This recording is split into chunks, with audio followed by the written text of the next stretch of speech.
about the actions of President Trump's former lawyer, Michael Cohen. The documentation details payments Cohen helped facilitate to porn actress Stormy Daniels and centerfold model Karen McDougal after they both alleged having affairs with the president before he took office. The president continues to deny any relationships with the women. His attorney, Jay Sekulow, called the allegations ridiculous. The documents will be unsealed tomorrow morning. Fox's Gernal Scott.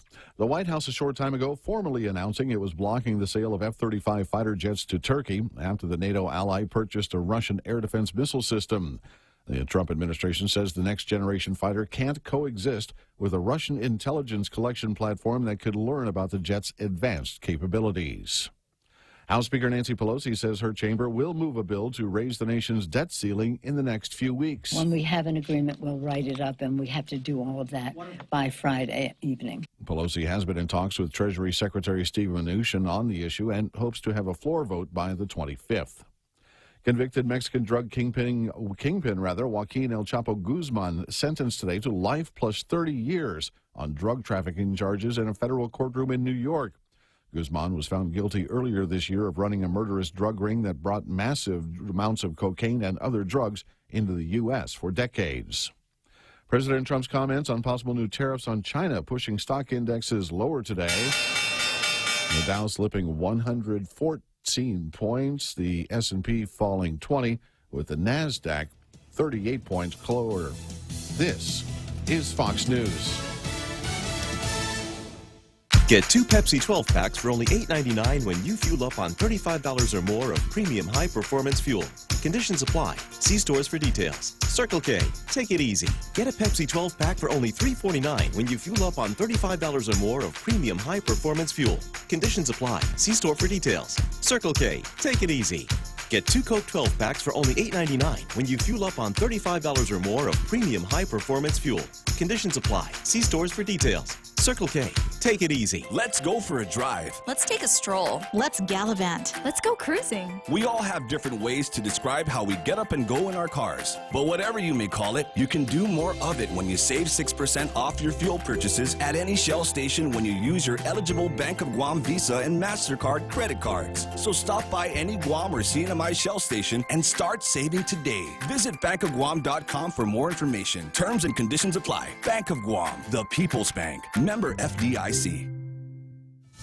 The deadly Ebola outbreak in Congo is now declared an international health emergency by the World Health Organization. The virus has now spread to a city of 2 million people and is blamed on at least 1,600 deaths since August.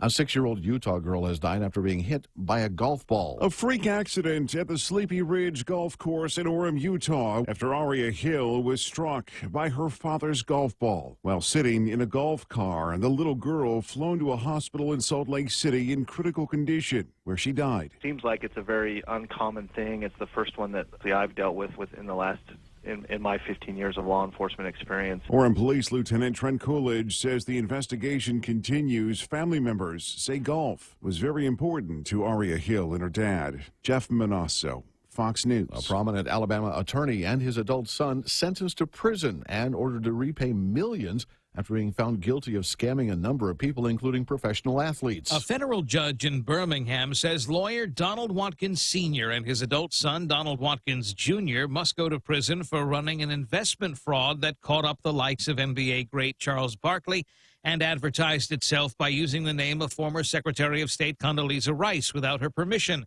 The men are accused of bilking their investors of $15 million. Watkins Sr., who is 75 years old, will spend 5 years in prison. His son will serve a little less than half of that. Both are being made to pay everybody back. Eben Brown, Fox News. A Colombian man was arrested at Barcelona's International Airport after a half a kilo of cocaine was found hidden under an oversized toupee. Spanish police say the man looked nervous and had an unusually large hairpiece under his hat as he got off his flight from Bogota. That cocaine worth about $34,000 on the street. I'm Rich Dennison, and this is Fox News.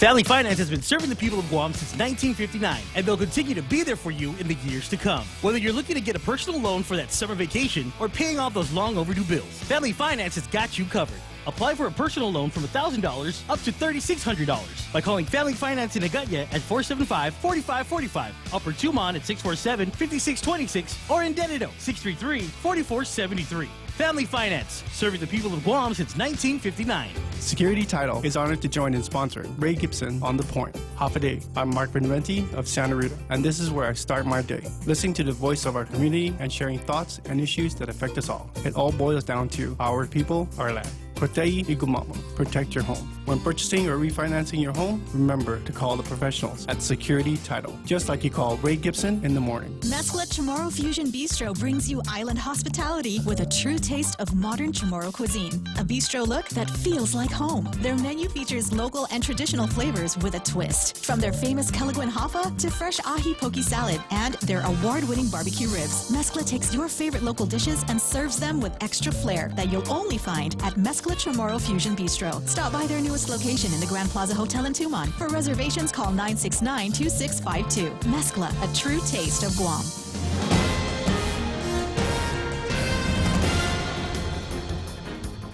Half a day and good morning, Guam. News time here at The Point is 7 minutes past 6 a.m. this Thursday morning. I'm Kevin Kerrigan. Here's a look now at some of the top stories from the Guam Daily Post. 24-year-old Brandon Michael Acosta pleaded not guilty in Superior Court yesterday to the new rape allegations filed against him in the murder of 15-year-old Tamika Nauta last year.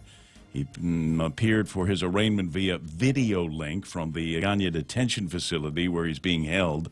Acosta was already facing a murder allegation in the June 16, 2018 stabbing death of Nauta. However, the initial charges against him did not include a sexual assault charge. A superseding indictment has since leveled that allegation against him. According to court documents, Acosta has said that killing Nauta was a mistake, and he blamed his actions on his use of methamphetamine. Nauta's family attended yesterday's arraignment. The girl's aunt, Rose Grange, told the Guam Daily Post that the family is still hurting and there's no closure in a case like this. She said, "We cannot bring her back." Acosta's next court hearing has been scheduled for July 25th. The recently dedicated but yet to be opened Central Police Precinct in Sinahanya has already been hit by multiple acts of vandalism, according to Guam Housing and Urban Renewal Authority Albert Santos. Santos is GURA's architectural and engineering manager who oversaw the construction of the precinct. He said vandals hit the precinct a number of times during the construction phase. And now, a week after the June 20th ribbon-cutting ceremony, vandals struck again, he said. The ribbon-cutting was attended by the governor and federal officials from the U.S. Department of Housing and Urban Development, which provided the federal funds to build the precinct.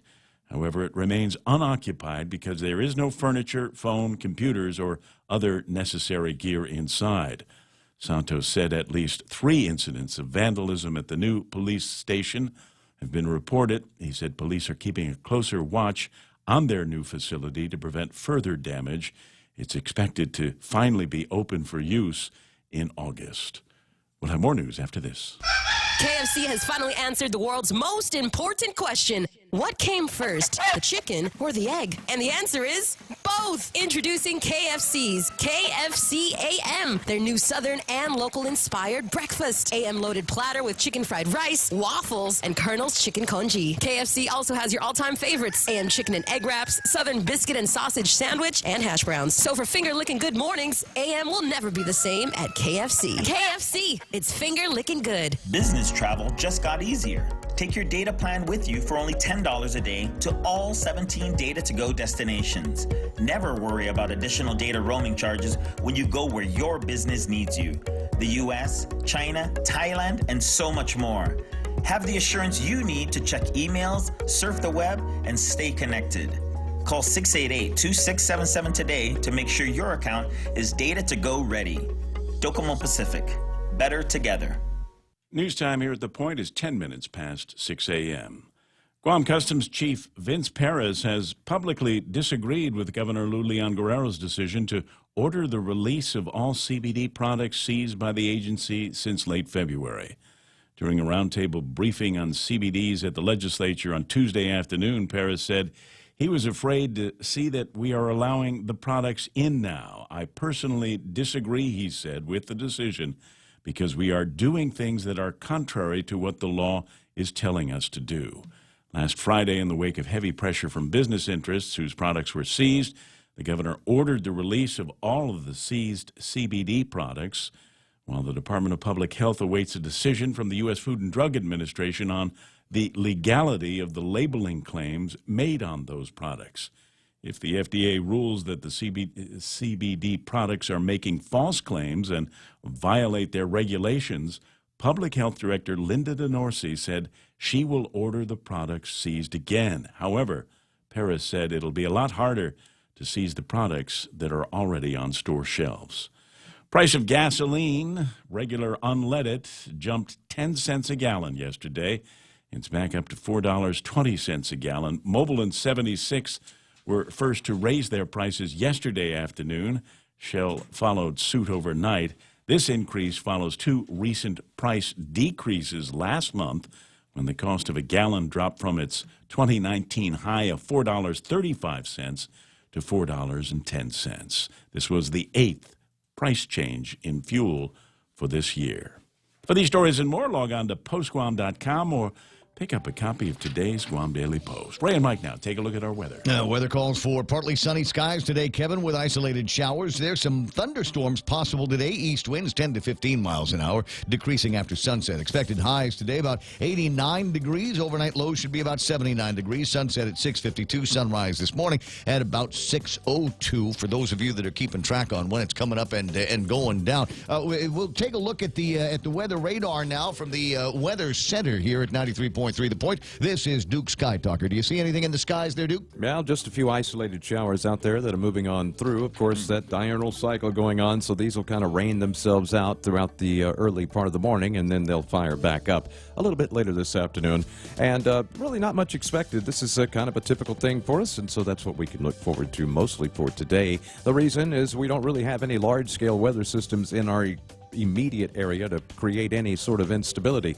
We do have an upper level low that's moving by. We're kind of on the divergent flow part of that. That's why we have the thunderstorm chances for today. But otherwise, the upper level lows, when they center themselves over you, they kind of clear things out. So that's pretty much what we're looking at. That's why a little bit higher temperature today as well. A lot of activity going on way over towards the Philippines. It's a mess. It's what we call the technical term. It's a hot mess. And Landon knows that term, by the way. And then, of course, way off to the southeast. We've all met her, the hot mess lady. Yeah, I was married to her for 20 years.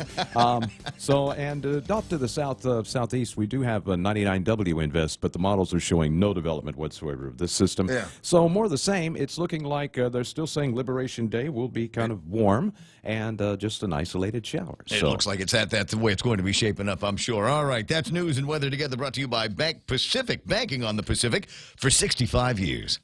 65 years ago, Bank Pacific opened its doors to our community. As we celebrate, we offer you a special 65th anniversary personal loan rate for as low as 4.65% for travel, back to school, a wedding. Do whatever you want with the money. During July, we just want to give it to you for as low as 4.65% APR. It's our birthday present to you. Bank Pacific, where others put branches, we place roots. Equal opportunity lender, member FDIC, conditions apply. Yeah, give it to me, baby. Let me see portions of the Ray Gibson Show brought to you by Micronesia Renewable Energy. They've got these battery systems now that are recharged with the solar panels on the roof. Yes, but with the power of the sun, ladies and gentlemen. You want details? Call Micronesia Renewable Energy later on today. Also brought to you by friends over at American President Lines, global presence with a local home.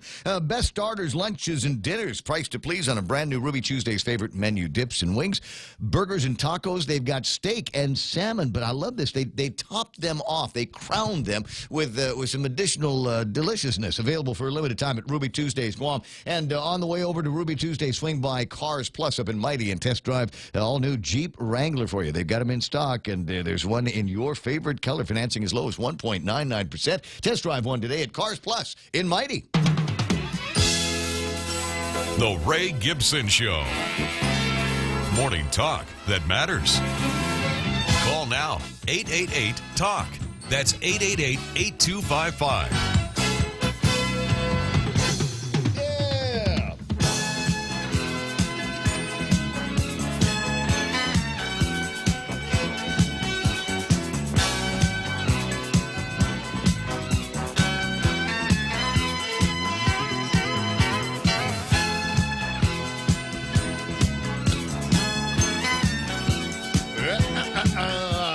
How's it going? What's up, everybody?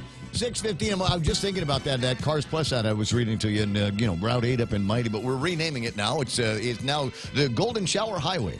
It's recently christened by one of our brothers and sisters from the FASFSM community. Yeah, we all got that video. I figured by about the 8th time I got it, I could go ahead and certify that it had gone viral. Are we going to play it for you this morning? Hello, is this the Ray Gibson Show? Do we not have the tools? Do we not have the technology to bring you that kind of exciting, action-packed, fun-filled video? That's why, ladies and gentlemen, we got WhatsApp for the radio station, because we know that is the primary method of communication on Guam in 2019. That is, for real, the new coconut wireless, and we're all, 1 or 2 degrees away, separated from each other. So as soon as the video hit, I'm trying to remember who I got. I think I got it from Pam first on Facebook. I'm pretty sure I got it from Pam on Facebook first, and then boom. Just every other time my phone started vibrating, you did not get it? You didn't get it on your WhatsApp? No, not that I'm aware of, although I was a little distracted yesterday watching... No, that was the distraction. That was the distraction. Anything else was going on? Were you watching just something coming out of the legislature? Was that what you were watching, something on Netflix? Dude, I never watch legislature. That helps me sleep. I don't want to sleep in the middle of the day. So that's the voice of Michael Knight or Duke Skytalker, whichever one you want. You did change your identity on Facebook, didn't you? Is there a Duke Skytalker? No. Or is that just in the message group? I'm not. I haven't done any Duke Sky Talker. Dude, That's I just on saw the radio. something that said Duke Sky Talker on it, on the socials. Okay, well, maybe you broke the internet or something like that. Well, I was responding to a comment that somebody had said, and then I told them, well, that's why I'm Duke Sky Talker. I see. All right, well, that's what we'll call them here on the radio when we start talking about weather from the Weather Center here at 93.3 The Point. And Michael Knight's his regular name. You can reach him at 888-8255. That's 888-8255. TALK, for those of you who are keeping track. Remember that used to be real trendy, is you give a phone number and then you gave it in the form of, cool little word at the end of it. Yeah, I also will answer, hey, do you want a taco? Right. Yeah. And sometimes...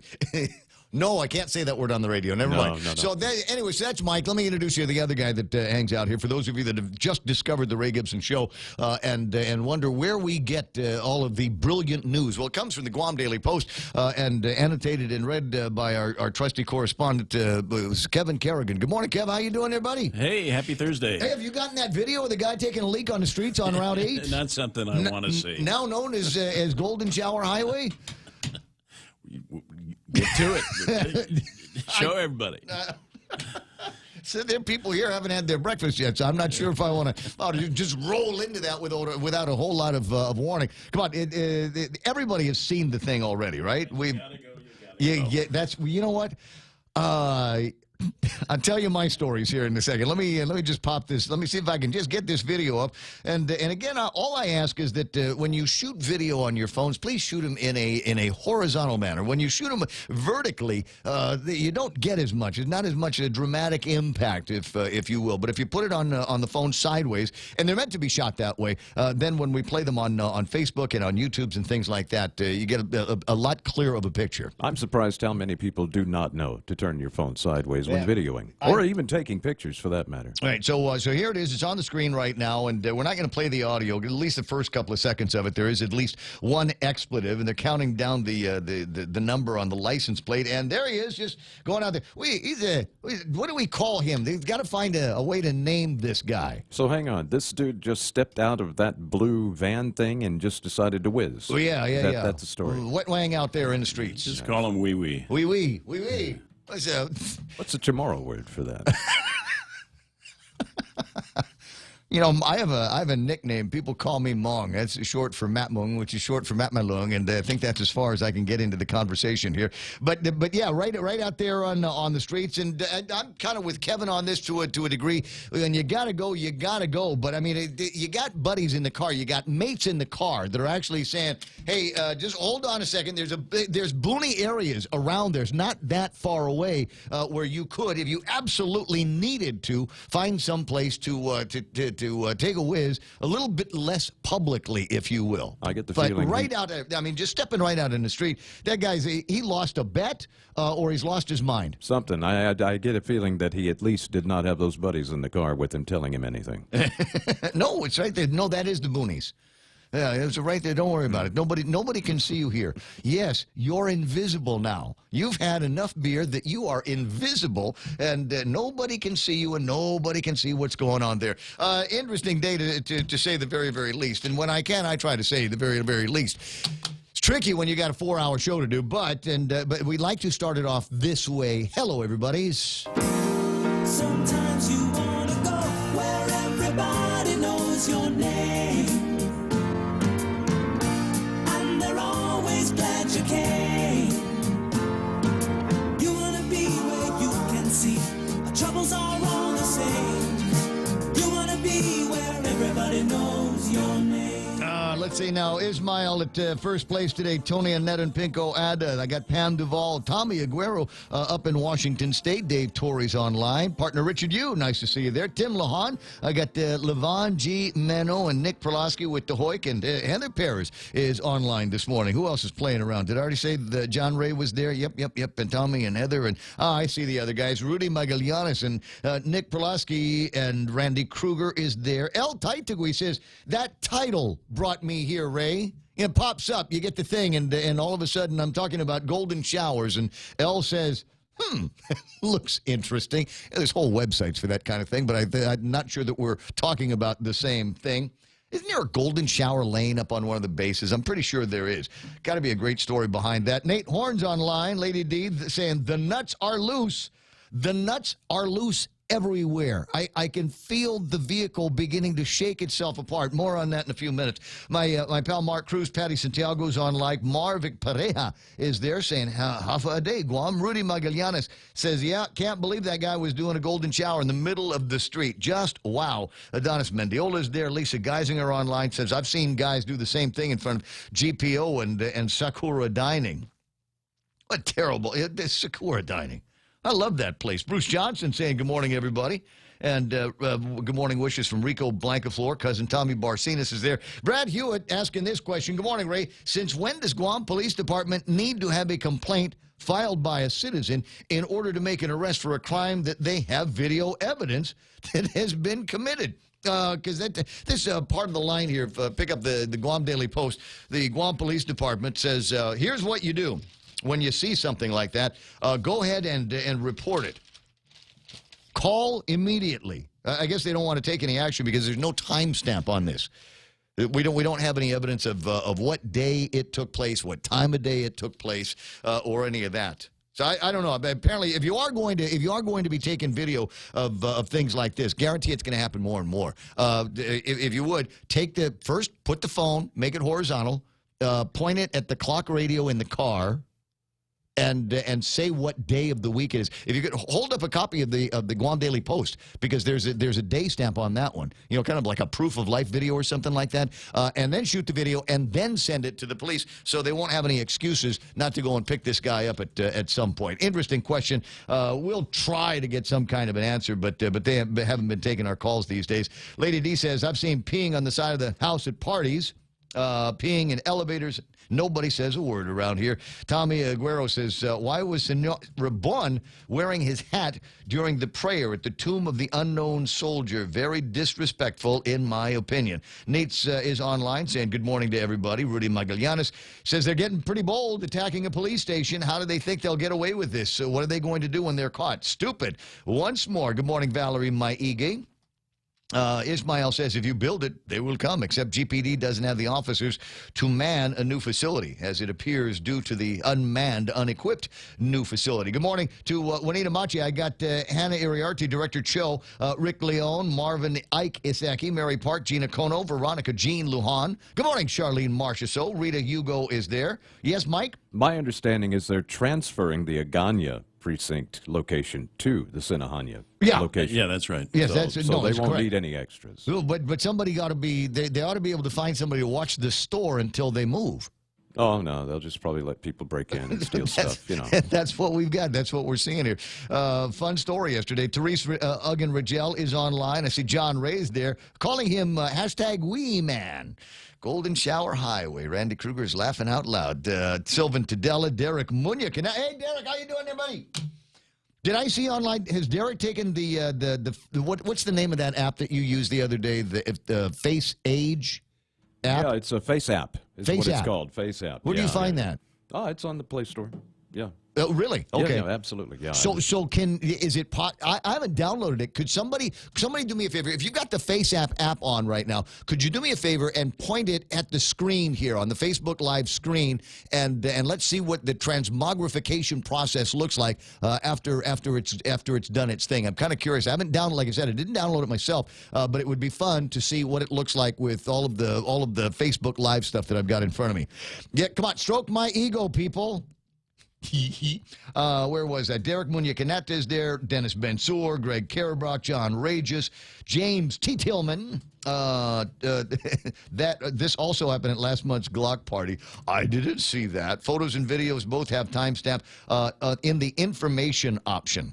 Should be in there. A tourist brave enough to show his pee-pee to an African-American woman. How fun is that? Chris from Big Abeta online. Sandra De Leon. Juan Benitez. Juan Carlos Benitez. We got a famous crowd on this morning. Hey. Yeah, a caller said we should officially call him Pui Pui because in Chuquis that means friend. I thought it was brother. I can never. Pui Pui. Pui Pui. Pui Pui. Pui Pui. Pui Pui. Yeah, which this kind of sounds like pee-pee. A little bit. I don't want to be one of those guys that makes fun of people's languages. You go ahead and do that if you want to. 6:26 in the morning. All right, the table of contents there. Yeah, we got the guy. And I figured everybody was going to be all frowny face about that. But, there's stuff that we can laugh about. Although I will say, among my comments yesterday after my initial comments when I saw it on somebody else's post was, but wait, we had town halls. We had town hall meetings, and which morphed into a couple of other commentaries that I left on other people's posts about Auntie Lou will call more town hall meetings on her next visit to Guam. So I figured I'd be able to get in a couple of different digs in there. One that she's doing too much traveling for so early in the administration, and the other one was just how useless these town hall meetings seem to be. And if you don't believe me, the continuing spate of magistrate reports that have those surnames that seem to be associated with a different kind of group that we've got around here. More on that a little bit later on. So there was that, and then I posted something which was basically, so I guess we can just pee wherever we want to now. Which is kind of awesome for some people, not having to worry about the responsibilities of the rest of the responsibilities of civilized culture, and thinking out loud, how much longer is it going to be before we turn into places like Seattle and San Francisco where they do have areas, not everywhere, but they do have areas with public urination and defecation from homeless and habitual drunkards. Yeah, and I live on the third floor. I'm going to check out how my neighbors like it when I start. Just letting it go. It's raining. Out there on the front porch having some beers. And, gotta go. But it's only raining underneath Mike's apartment. That'll be fun. And somebody, of course, says, well, I just came back from San Francisco, didn't see any of that stuff. I'm sure that there's the tonier parts of San Francisco, quite literally, are probably pretty well taken care of, and people are moved along. But in this case, we've got somebody that's just roving out there. So as I said, the progression of my commentary on Facebook was getting, I'd like to say, a little bit more cutting, a little bit more biting, and then I began to feel a familiar urge. I was in the car, and I began to feel the pressure on my bladder, and I was nowhere near someplace where I could pull the car over and go into the boonies. I was nowhere near someplace where I might be able to knock on a friendly business door and say, would you mind if I used your restroom facilities? I was nowhere near any of that, but definitely out in public. Yeah. Definitely, I was down in the downtown Agutnia area. And if anybody knows downtown Agutnia area, Wednesday night, you just can't whip it out. And so I'm in the car and I'm thinking, I wonder if I threw away all of the water bottles. Yeah, see, that was, you know, I runner, there's always a water bottle in the car, you know, from after the 5K. I wonder if I threw all of those things out, and thank God I found them. Otherwise, my only possibility of relief would have been, I don't know, showtime over at the Paseo de Cezanne, no, Plaza de España. Yeah, I spent a lot of time driving in the Philippines back and forth from the big city down south, and of course that wound up keeping me in traffic for certain amounts of time, and I learned, carry around a water bottle. Sure. Yeah, it's a little messy sometimes if you're not any good at it, but you learn, I suppose. Anita Santos is there. Eunice Mendiola, M.Y.K. Powell, Mike with 3 letters, is online this morning. Hey, buddy, nice to see you. He posted a response to me on one of mine that said that they've actually codified it out where he lives, and I'll take a look at and see what it is that he's got there. Rico Blancaflor. All right, somebody's already in funny mood today. James Tillman, Chevy Fiend something heavy. What? I can't understand what you're trying to say. You're typing too fast for your words here. 888-8255-888-TALK. That's the way we want to start off a morning here. Stuff we're smiling about, but another indication perhaps that the wheels are beginning to fall off the bus. We'll talk about that on the other side of headlines at 6:31 from the Guam Daily Post. Here's Kevin Kerrigan. Half a day and good morning, Guam. And the headlines from the Guam Daily Post this morning: sexual abuse lawsuits continue to pile up over in Guam's district court ahead of the August 15th deadline to make claims against the bankrupt Archdiocese of Agutnia. The latest plaintiff who filed the lawsuit yesterday, is identified only by the initials LLL to protect his identity. The complaint alleges that former priest Andrew Manetta gave wine and smoked marijuana with him and others. Then he says he was sexually assaulted by the priest, who was drunk and stoned. The plaintiff says the incident occurred back in 1984 when he was just 14 years old. Manetta served as a priest on Guam from 1983 to 2001. The lawsuit seeks $5 million in damages. Over 220 sexual abuse lawsuits have now been filed against former members of the clergy of Guam's Catholic Church. William Montanonia, accused of jury tampering in the Martinez-Mosier drug trial, has signed a plea deal with federal prosecutors, agreeing to testify against his brother, who is also charged in the case. According to the plea deal filed Tuesday, Montanonia agreed to plead guilty to obstructing justice by endeavoring to influence a juror. He faces up to 10 years in prison and a $250,000 fine. William Montanonia's brother is retired Guam police officer and FBI task force member John Montanonia. They were both arrested last month. William Montanonia allegedly influenced juror Gregorio Concepcion Tekenko to vote not guilty and persuade other jurors to do the same. In the Martinez-Mosier trial, the couple was accused of trying to smuggle 8 pounds of meth into Guam from California. 2 trials ended in mistrials after the jury failed to reach a verdict. William Montanonia change of plea hearing is scheduled for July 29th. His brother John has pleaded not guilty. Congressman Michael San Nicolas, along with Master of Chamorro Dance Frank Rabon and CNMI Congressman Kilili Sablan, laid a wreath at the Tomb of the Unknown Soldier on Tuesday in Arlington, Virginia, commemorating the 75th anniversary of the liberation of Guam from Japanese occupation. The military honors were preceded by Chamorro honors performed by Rabon, who chanted a Chamorro blessing at the tomb. The wreath was designed by Black Tie Guam, a floral shop in Agutnia. San Nicolas said Black Tie designed, crafted, and shipped the wreath to Washington for the event at their own cost. For these stories and more, log on to postguam.com or pick up a copy of today's Guam Daily Post. It's 6:34, and that's iConnect time. Swing by the nearest iConnector, call them, and ask about savings on mobile and internet plans. If you're going to use the phone, dial 888-8888. We know too well the inconvenience of not having power after a storm. You worry about the food in the freezer going bad. Nights get hot. It's hard finding comfort when going to sleep. These are realities. But with solar and battery storage from Micronesia Renewable Energy, these realities can be a thing of the past. The solar works during the day and the batteries power your home at night. Call 632-2613 to see how solar plus battery storage can make life a little more convenient. MRE, the smarter choice. It's 6:34 in the morning, and important time to start thinking about breakfast. I'd recommend Wendy's. They've got this great fried rice thing over there, and what's the other one? The chicken fried steak with the white gravy. That's so good for you. Or chicken fried. Yeah, that's what it is, right? But it's not a steak; it's chicken. Anyway, go and try that for breakfast. If you're thinking about lunch, Berry Burst chicken salad. They do the chicken right. They grill it up, or you can have it fried if you want to.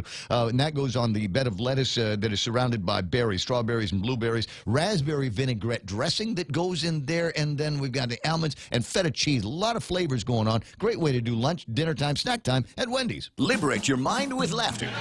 Budweiser presents Hypnosis Comedy coming to Guam Liberation Weekend. Half a day, Guam. I am comedian hypnotist Rich Guzzi, and I can't wait to see you July 20th and 22nd at the Sheraton Laguna Hotel. With local comedy legend Frank Rios opening the show. $25 general admission, $35 for VIPs. Tickets on sale at 76 Circle K stations and at Coffee Slut. Doors open at 6. Special thanks to Community First, the Guam Daily Post, Delta Tires, Trivision, and Choice Broadcasting. You will have the time of your life. Liberate your mind with laughter is a GSPN production.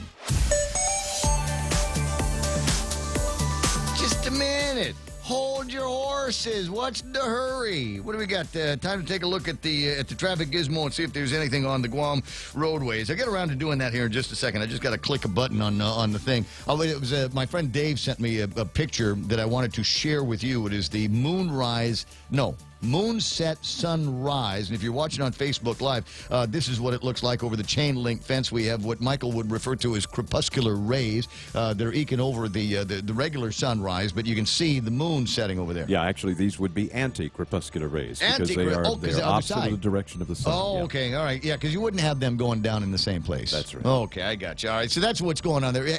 Beautiful shot there, Dave. Appreciate you going out there and taking that picture and sharing it with us on the WhatsApp. 6:36 in the morning. Is there traffic already? Yeah, there is kind of trafficy places where you might Route 16 if you're headed up and down that roadway towards Machechi in that area. Watch out for some early morning traffic through there over by the intersection where the new flea market is. You might see some traffic northbound on that side of the street. Also northbound traffic in front of where is that place? Is that Micronesia Mall? What am I looking at? The rest of it here is the usual spots in front of the AB Wanpan International Airport. They've got those intersections there. In and out of downtown Agutnia. Very, very clear right now. Nothing in front of Navy Hospital. Don't see too much building up over at Big Navy. You know why? Because it's only 6:37. Nobody's driving yet. That's why. That's right now traffic here on The Point. Hey, welcome to this Subway ad for the new club collection. How do you want it? I'll take a book club. Absolutely. So, last week we sunk our teeth into Subway's meaty new release, the Steak Club. I didn't finish it yet. Oh, not again, Sandra. This week, it's the new Southwest Chicken Club, also by Subway. No spoilers, but there's a tasty twist. Jalapeno cheddar bread and guacamole? Sandra, get out. Subway, make it what you want. Good ending. Limited time only at participating restaurants. Real Talk Radio is back. The Ray Gibson Show. Morning talk that matters. Call now, 888-TALK. That's 888-8255. Yeah, it got me wondering now about how many people just saw Golden Shower and thought, well, that sounds like an interesting video. I want to go see what that's all about. It's a guy on Guam talking news talk radio. What? Huh? Yeah, sorry about that, guys, but welcome to the program. Excuse the mess. It is the Ray Gibson Show on 93.3. The Point is still a lot more people that are cruising in online. A lot of crazy comments coming in as well. Hi, Eunice. Tony D'Angelo says, so many people complain, yet no one person that watched this guy did anything about it. I wish I would have been there. Tony, that's the story of all of our lives, isn't it? When we hear about nonsense like this happening on the streets, and you go, that kind of thing never happens when I'm around. You know, you get these home invasions, right? You got all these guys knocking on doors and asking, is Jenna around here? And you know, trying to get their foot in the door so they can home invasion and burglarize you. And it's usually old ladies or something like that. And you go, what? Why would that never happen to me? I'd love, and Tony's the kind of guy, if you know him, he would not need a gun. He would not need any kind of weapon. He would be able to dispatch somebody and make them stop whatever uncivilized, unruly behavior. He could do that with his own bare hands. Frankly, if you know Tony well enough, he wouldn't even need to use his hands. He'd just shoot you that look, and you'd know that whatever misbehavior you were into, you should probably stop that right about now. Anita Santos is there. Rico Blancaflor still trying to go over the physics of using a water bottle when you've got to relieve yourself in the car. And there's there's people with a variety of pieces of advice. Maybe not a water bottle. Tommy says Gatorade bottle is best. Tommy is up in the Pacific Northwest. If I'm talking about the right guy. Anyways, up in the Pacific Northwest, and usually Federal Way becomes kind of a parking lot for several hours during the morning, several hours in the afternoon, and I'm sure that Tommy has got adequate preparations made for exactly those situations. Brad Hewitt in Texas, where you need a bigger mouth down there, apparently. He says use a mason jar. Charlotte Balcone's online. Dennis Bensour says you don't put it in, Rico, you just line the holes up. This is an interesting morning. Glenn Lujan is online already. Good morning. Hey, Glenn, nice to see you. Come on, Mastermind. When are we getting together? You owe me. We saw each other at the airport in the Philippines, and you haven't called me yet. I'm just waiting. Keith Parsky's online saying, God, I miss Guam. We miss you, too. Come on back anytime you like. Renee Lau is there. Ken Augustin, good morning. And Carissa Flores is hanging out with us. Anyway, 888-8255-888-TALK. Where do we get to go for the rest of the program? I'm pondering this. Is based on a conversation I had with another big thinker. Everybody a big thinker after a couple of rounds, right? Anyway, so I'm talking with one of the big thinkers last night, and it occurs to me that a bunch of the different conversations that I've had, there's always somebody, I mean, it's typical to rag on the administration. I mean, 50% of the people didn't vote, you know, not 50%, but, you know, the significant percentage of people voted for Frank or Ray or whatever. Those people obviously are going to be doing a degree of complaining. There are people over at that complain about the legislature. More and more, I'm hearing people complain about the mayors.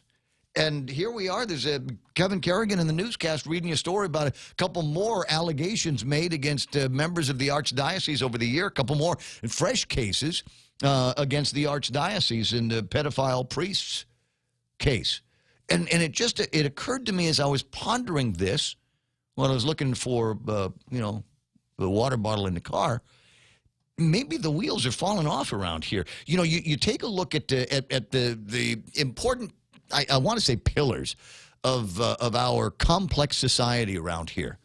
And there seems to be a lot of dissatisfaction with people. The church at one time might have been a unifying, steering, guiding force on Guam. But with all of these allegations going on, the fact that they brought out an archbishop whose job is essentially going to be to disassemble the assets of the church and sell them off to the highest bidder to satisfy the claims made against the church. So the church doesn't feel, at least for me, it doesn't feel like it's got that same kind of guiding gravity as it used to before. It's not as stable as before.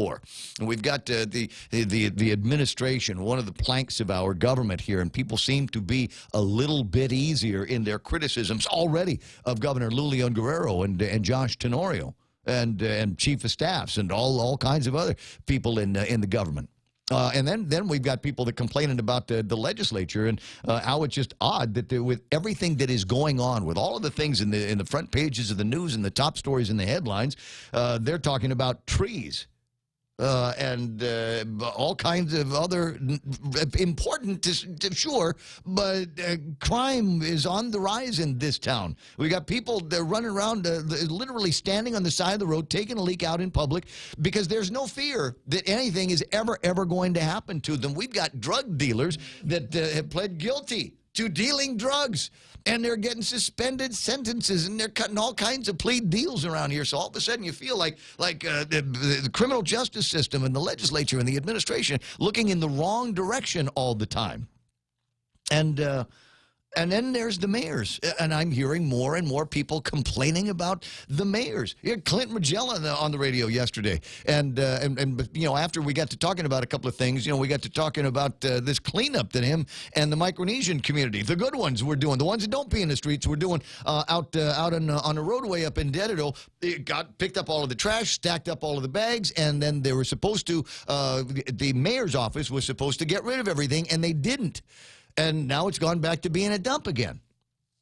Will they go back? Will somebody eventually go back and clean it up again? Maybe with the assurance that there's some place for all of that stuff to go.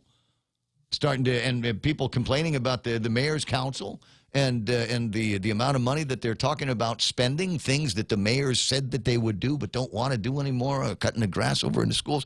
It just feels like when we start looking at all of these things that are supposed, and you can deal with, if you've got a problem someplace, you can generally look around and say, but this is all right, but this is functioning. The legislature's a mess, but at least we've got the mayors doing their jobs. The administration's a mess, but at least the courts are doing their job. But I don't know, it just doesn't feel like that anymore. It feels like all of the important things. Thanks very much. I'm looking at the online, and I'm seeing the hearts and the thumbs up. I get that. So maybe you were in agreement with me on this. 888-8255, 888-TALK. I'm kind of curious if agree, disagree. Tell me where I'm wrong on this. Tell me that maybe Ray, you're just exaggerating like you guys in the media like to do, but it's just the feeling that I get as a citizen, as a member of this community, it feels like all of the wheels on the bus seem to be loosening up. And there doesn't seem to be anything that can be done about that.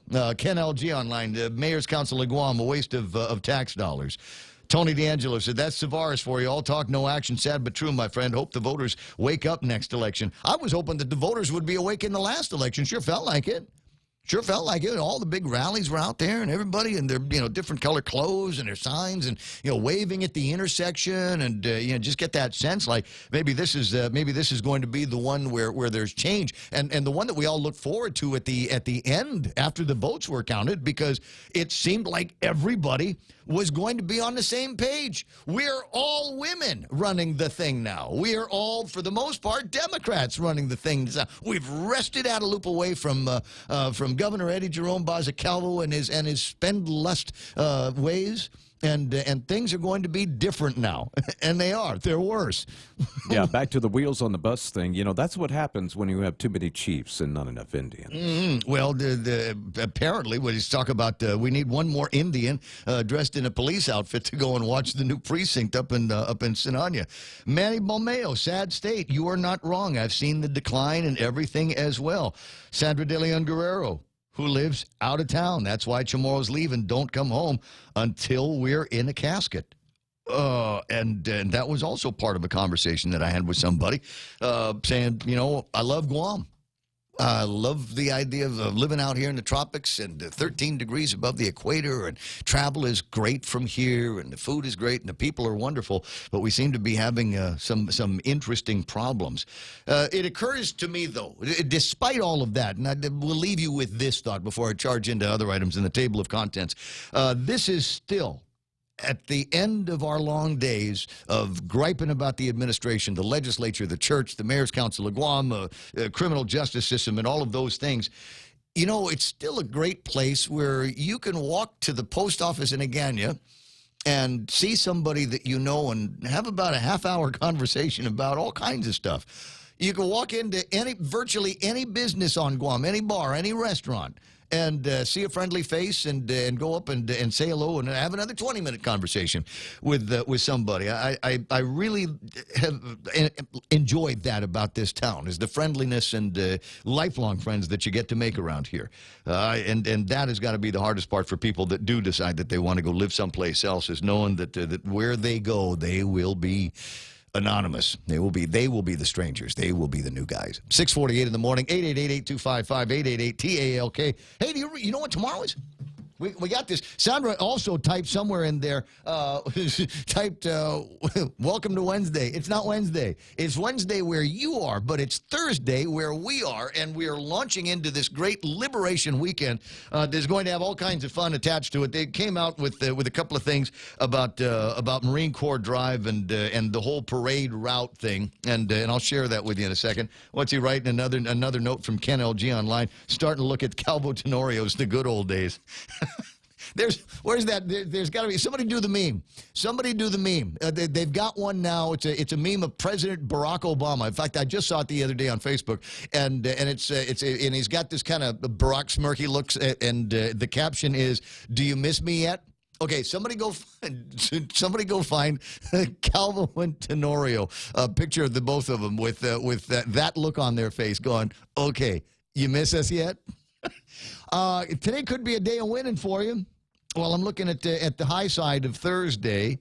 First of all, comedian, hypnotist Rich Guzzi is coming to town.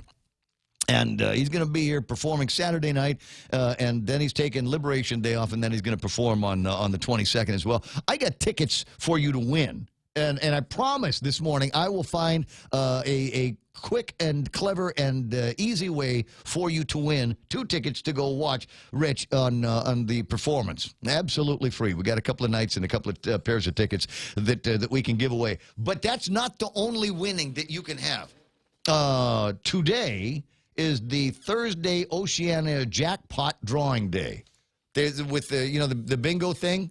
Now, I don't know. Dennis is online. He can tell. It's $66 million. Jackpot is $66 million. Last week it was 48.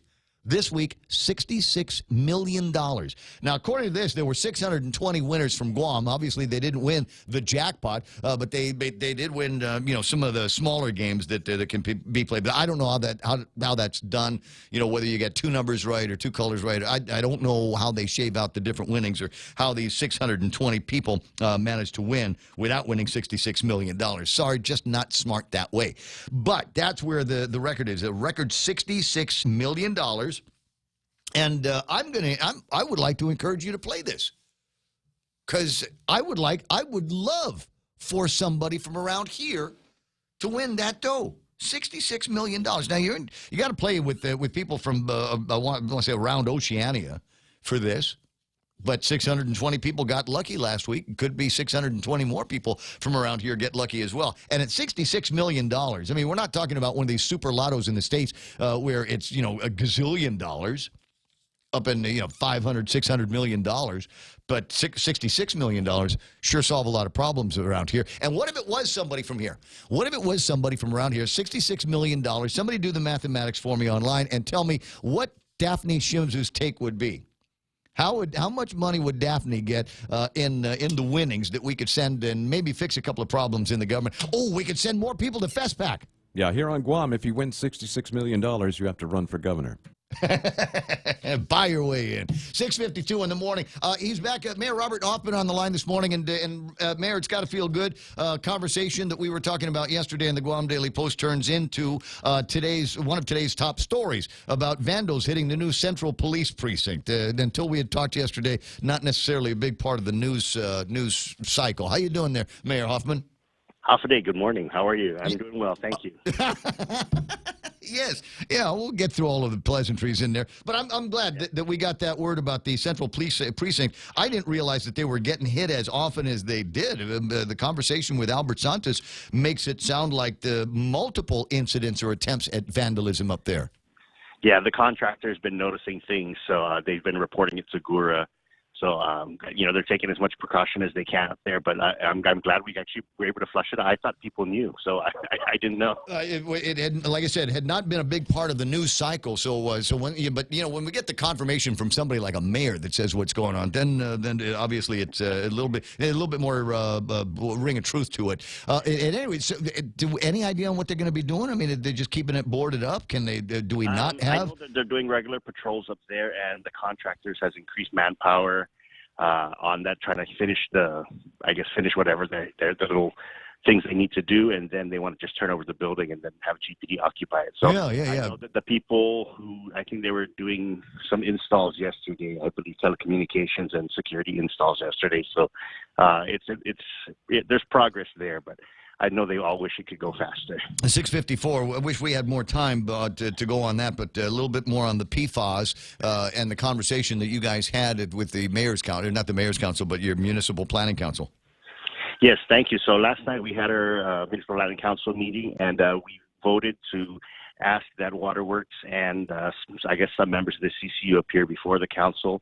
So we talked with yesterday, right after actually I talked with you, I am giving a call to Francis Santos and Miguel Bordalio just to discuss what we read there and what we saw. And so they agree with our concerns as well. So they're welcome to come to us, and so they've offered, and so we're going to set a date for that meeting, and we're going to hear what's been the investigation, and so there was a lot of concerns brought up by my council members as well. But initially, were they able to satisfy your concerns that the water coming out of the taps in Sinahanya right now is free of the PFAS? Yes, because the two water wells that are concerned, 823 and 25, haven't been online. After it was tested and it was to be found, it was turned off a line. So the water from Sinahanya also comes from other wells, and so that was one of the things they said. It's not online, Mayor. So rest assured, the water is safe. We are testing it regularly, which we were we were happy with the answer on that end. But we just want to find out how long did they know when that thing started to show signs of contamination. What steps we're taking to mitigate it. So these are things our council will ask. These are things that we will ask. And then from there, we'll move forward to seeing if we're going to host a town meeting, if it's required or not, or if it was just something on their end in their investigation to say, we noticed it, took it off, and, it should be safe on that end. But our concern is how the chemicals got there as well. And it's, what's the soil contamination like? What does the rain and runoff do? So they're very good questions last night. Well, I want to say it was, who's the guy?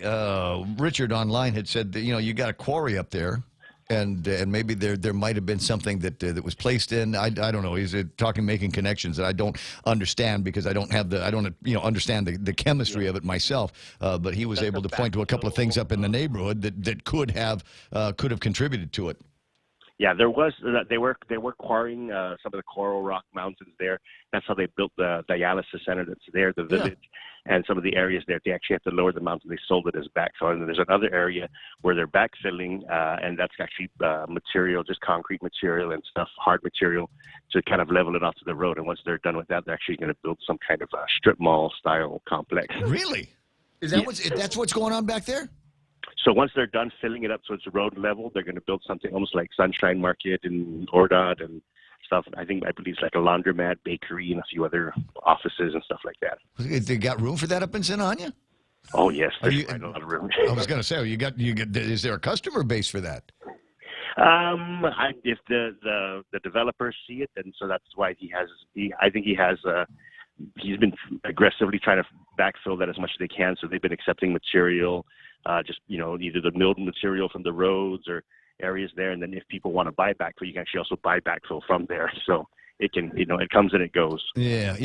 And the other question that I have is, I'm thinking about that area. There's already traffic there because it's not just people in Sinahanya trying to go to the store over on Gibson Street. There's a lot of people from the south of Guam that got to get through Sinahanya before they can get into Agana Heights and Agana proper. Is that another thing that's going to slow people down up there? Well, that parcel of property actually connects to the inner road by Gibson Court. So if they open that easement, that's another way in and out of that one area. I didn't realize that. Okay, so you can get to Gibson Court from there. Yes, they own the parcel that connects right into it. Oh, sweet. Okay. All right. Well, there's one less thing to worry about. Mayor Hoffman, I appreciate your time. I appreciate you letting us follow up on this. Viva Liberacion, last couple of minutes here in the hour. And is there anything that you want residents to know about liberation plans that you were involved in? We're just about ready to go. We're at 78 entries, so we're extremely happy, and we're expecting to have a great parade, probably end about 2 o'clock. So we're going to see everybody down there. I got you. All right. All right, Mayor. I'll see you pretty soon. 888-8255-88-TALK. Always nice to talk to Mayor Hoffman and maybe one of the folks among the mayoral community that seems to be able to get stuff done. And when he finds out about it, then start making telephone calls and getting people like Francie and Miguel. Yes, I see that. Thank you very much. We'll work through all of those as the program commences. What's that? Did you send me a WhatsApp? Really? Is it pretty? Why don't you open the mic and talk to me so I'm not trying to figure out what your sign language is. That will help. I sent you a lovely gift in the WhatsApp. Is it? Is it somebody else taking a leak on Rod's? Ah, there it is. Oh, that's funny. All right. So I asked, and somebody now did you do this? I did. Oh, that's clever. All right. So this is the Face app, and this is what I would look like on the Face app. They say it adds decades. I'm guessing maybe 20 years or so. Of course, with us, we pretty much look like we're going to look the rest of the ride. Yeah, we're just going to get grayer along the way. But it's just interesting to see how much of that is in there. And they certainly got the Underwood forehead is doing what it's supposed to be doing in that picture. Oh, I got to send that around. That's hilarious. That's funny. And so you can do Face app. You don't have to do Face app with only your face. No. You can point at a picture. Any face, and of course, I took this snapshot right from the screen here in the producer's studio, and you can go with older, you can go with younger. The younger, for some reason, doesn't look anything like you actually looked when you were younger, probably. Tell you what, we got a breakaway for news from the Fox News Center, and there are some dangers and concerns that you might have about FaceApp. Unfortunately, there's always a plus and a minus, and I'll tell you about those on the other side of the newscast. Illegal because it oversteps a process Congress has established for asylum seekers. The administration argues the new rules are necessary to help stop the flow of migrants into the country. Fox's Rachel Sutherland in Washington. The House is preparing for votes tonight on a number of issues, including whether to find Attorney General William Barr and Commerce Secretary Wilbur Ross in contempt of Congress. The move comes after the two cabinet members refused to hand over documents pertaining to the Trump administration's earlier efforts to add a citizenship question to the 2020 census. The House is also expected to vote on a measure to block the White House from selling about $8 billion worth of arms to Saudi Arabia. A notorious Mexican drug kingpin will spend the rest of his life in prison. Convicted drug lord Joaquin El Chapo Guzman sentenced to life in prison plus 30 years with no possibility of parole in Brooklyn federal court Wednesday. The 62-year-old former Sinaloa cartel leader complaining about torturous conditions he's endured in solitary confinement. He showed no remorse. Maybe they should express remorse for not giving a hearing in a case in which half the jury cheated and lied to the judge. Chapo's attorney, Jeffrey Lichtman. Chapo's lawyers point to a Vice News article reporting 5 jurors consumed news coverage of the case during the trial. The kingpin is expected to be moved to the Supermax prison in Colorado. Fox's Brian Yennis. Prosecutors in Massachusetts are dropping the criminal groping case against actor Kevin Spacey. His accuser refused to testify at a pretrial hearing. This is Fox News. Biba Guam! As Guam celebrates 75 years of liberation, Nambo Insurance honors the brave heroes who dedicated their lives to fight for our freedom. With great pride, we salute those who made our liberation possible. At Nambo Insurance, they share the same dedication to serve our community. From offering reliable home, auto, motorcycle, and business insurance to providing friendly holiday service, Nambo Insurance is dedicated to serving Guam. From your Nambo family, happy liberation, Guam. The summer of Jeep, Compass, Cherokee, Wrangler, Cars Plus in Mighty. Your new adventure starts now. Buy the 2019 Motor Trend SUV of the year and get a new Jeep Wrangler Sport for $268 per paycheck. Or get a new Jeep Compass Sport, only $167 per paycheck. Let them hear you coming in the new 2019 Jeep Cherokee. Buy for $205 per paycheck. And get financing as low as 1.99% on all Jeep models. Come see why you'll be kicking it at Cars Plus in Mighty. Driven by you. Republican Kentucky Senator Rand Paul today blocking the Senate's attempt to fast-track a vote to fully fund the 9/11 Compensation Fund by objecting to a bipartisan effort to approve the measure by unanimous consent. New York Democrat Kirsten Gillibrand says 9/11 responders have waited long enough for lawmakers. 14 years. That's how long hundreds of 9/11 first responders have been coming to Washington, D.C. to walk the halls of Congress, putting their hearts and souls into the overcoming obstacles that Congress keeps putting in front of them. That bill, which earned overwhelming support in the House, would fully fund the compensation pool through 2090. A Los Angeles police officer now charged with sexually assaulting 2 women. The LA County District Attorney has charged LAPD officer William Rodriguez with 2 counts of forcible rape. The first case involved an alleged assault of a woman at his home back in November of last year. But looking into that accusation led investigators to a second victim. His DNA matched from an assault of another woman from 2015. DNA from her case had been entered into the state's database at that time. Prosecutors are recommending bail be set at $1.2 million. Rodriguez's arraignment is scheduled for Thursday. Jessica Rosenthal, Fox News. And officials in West Palm Beach, Florida, hope a continuous loop of children's songs played throughout the night will keep homeless people from sleeping in a city park. The nonstop loop of Baby Shark and raining tacos is a temporary fix to keep homeless people off the patio of a glass-walled pavilion. West Palm Beach Parks and Recreation Director Leah Rockwell says they're trying to discourage people from camping out along the pavilion, which she says generates nearly $250,000 every year from events held at the facility. I'm Rich Dennison, and this is Fox News.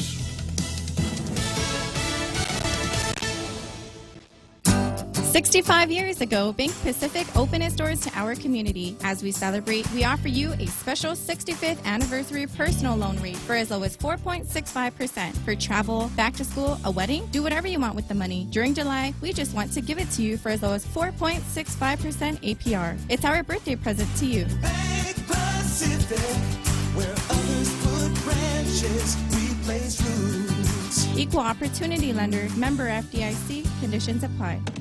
Hey, welcome to this Subway ad for the new club collection. How do you want it? I'll take a book club. Absolutely. So, last week we sunk our teeth into Subway's meaty new release, the Steak Club. I didn't finish it yet. Oh, not again, Sandra. This week, it's the new Southwest Chicken Club, also by Subway. No spoilers, but there's a tasty twist. Jalapeno cheddar bread and guacamole? Sandra, get out. Subway, make it what you want. Good ending. Limited time only at participating restaurants. Liberate your mind with laughter. Budweiser presents Hypnosis Comedy coming to Guam Liberation Weekend. Half a day, Guam. I am comedian hypnotist Rich Guzzi, and I can't wait to see you July 20th and 22nd at the Sheraton Laguna Hotel. With local comedy legend Frank Rios opening the show. $25 general admission, $35 for VIPs. Tickets on sale at 76 Circle K stations and at Coffee Slut. Doors open at 6. Special thanks to Community First, the Guam Daily Post, Delta Tires, Trivision, and Choice Broadcasting. You will have the time of your life. Liberate your mind with laughter is a GSPN production.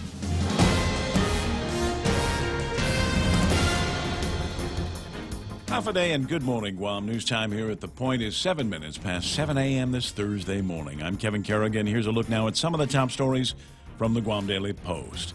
William Montanonia, accused of jury tampering in the Martinez-Mosier drug trial, has signed a plea deal with federal prosecutors, agreeing to testify against his brother, who is also charged in the case.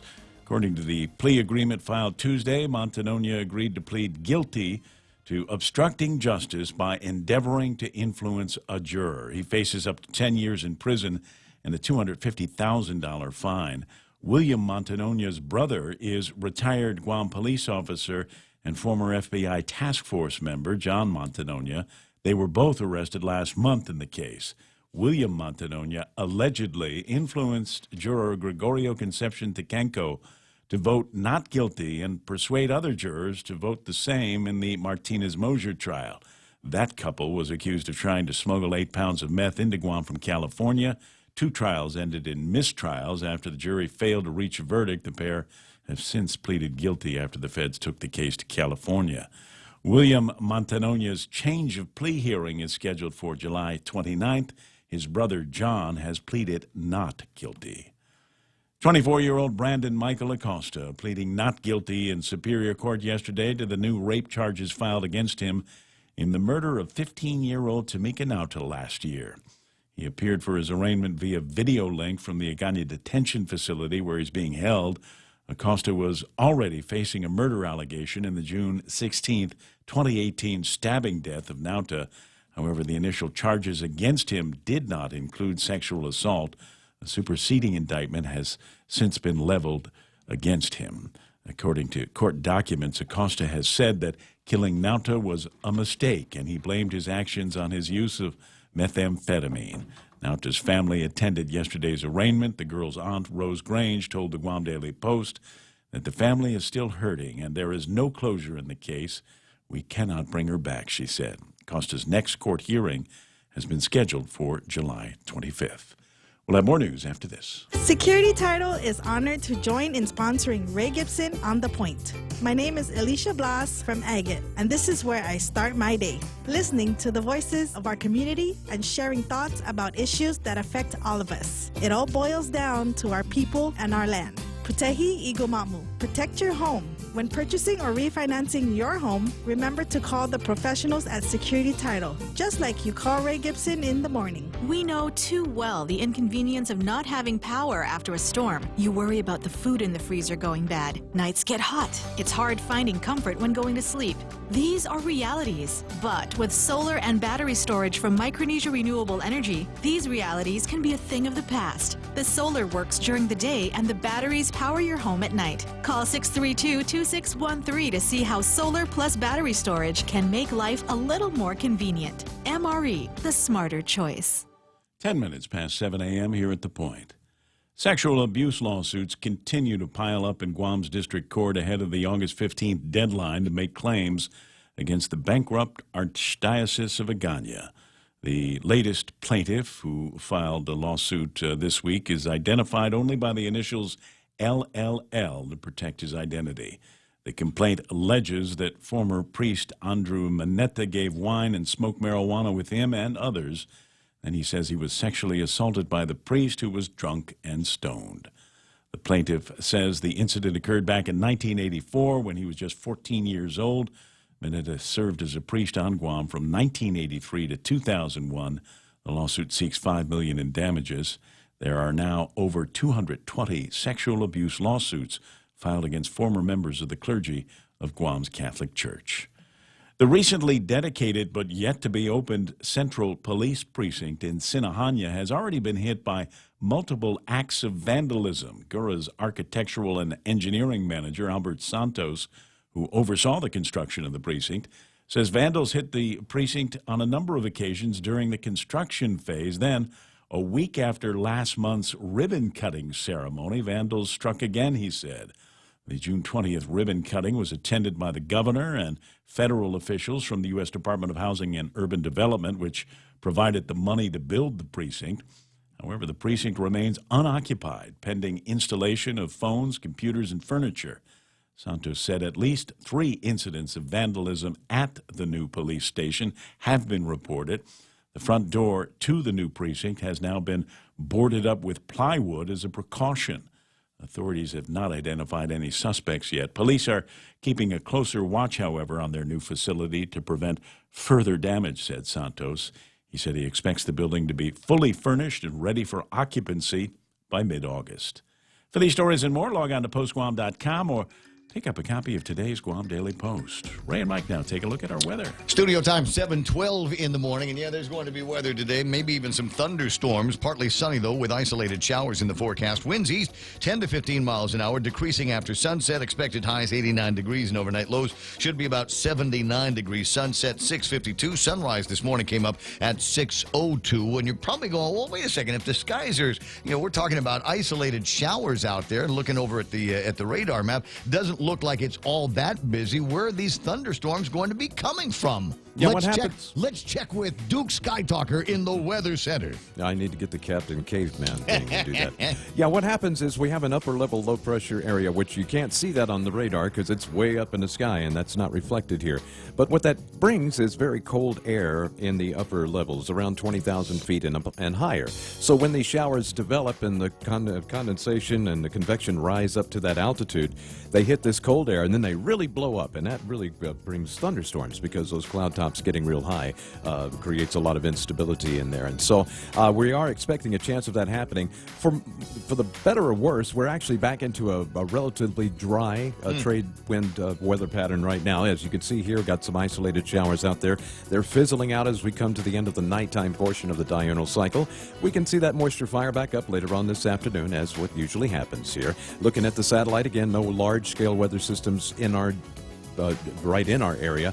Some stuff down to the southeast, not much to worry about. I'm kind of concerned, though, about that moisture perhaps making its way in here for the weekend. The Weather Service isn't saying so. They're saying actually Liberation Day should be very warm and just an isolated shower. I'll keep an eye on that. As long as it stays over there or goes somewhere else, then it's fine. But for us, just a dry trade wind weather for the most part, warm and sunny and just maybe a shower. 7:13 in the morning. That's news and weather together here on The Point. Business travel just got easier. Take your data plan with you for only $10 a day to all 17 Data-to-Go destinations.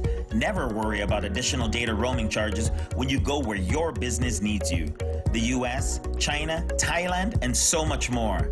Have the assurance you need to check emails, surf the web, and stay connected. Call 688-2677 today to make sure your account is Data-to-Go ready. Docomo Pacific. Better together. Yeah, portions of the Ray Gibson Show brought to you by my friends over at Cars Plus. It's the summer of Jeep at Cars Plus, and a great way to celebrate is by going by there and doing, I don't know, a test drive or something like that and see which one you want. They've got all kinds there. They got Cherokees and Compass and Grand Cherokees. And, of course, when I close my eyes and somebody says Jeep, I immediately think of the Wrangler. Maybe you do, too. Find out more by getting a test drive over at Cars Plus and Mighty on what we're now referring to as Golden Shower Highway. Also brought to you by American President Lines, a global presence with a local home. Micronesia Renewable Energy. You know, there's never been a better time to go solar. And, of course, the guys over at Ruby Tuesdays inviting you in to try out all kinds of fantastic grind that they've got for you at that place, up to and including some fantastic steak and salmon that they put some toppers on. You can get dips and wings, burgers and tacos, and brand new Ruby Tuesdays favorites for lunch and dinner time at Ruby Tuesdays into morning. Getting you back to the talk faster. It's the Ray Gibson Show.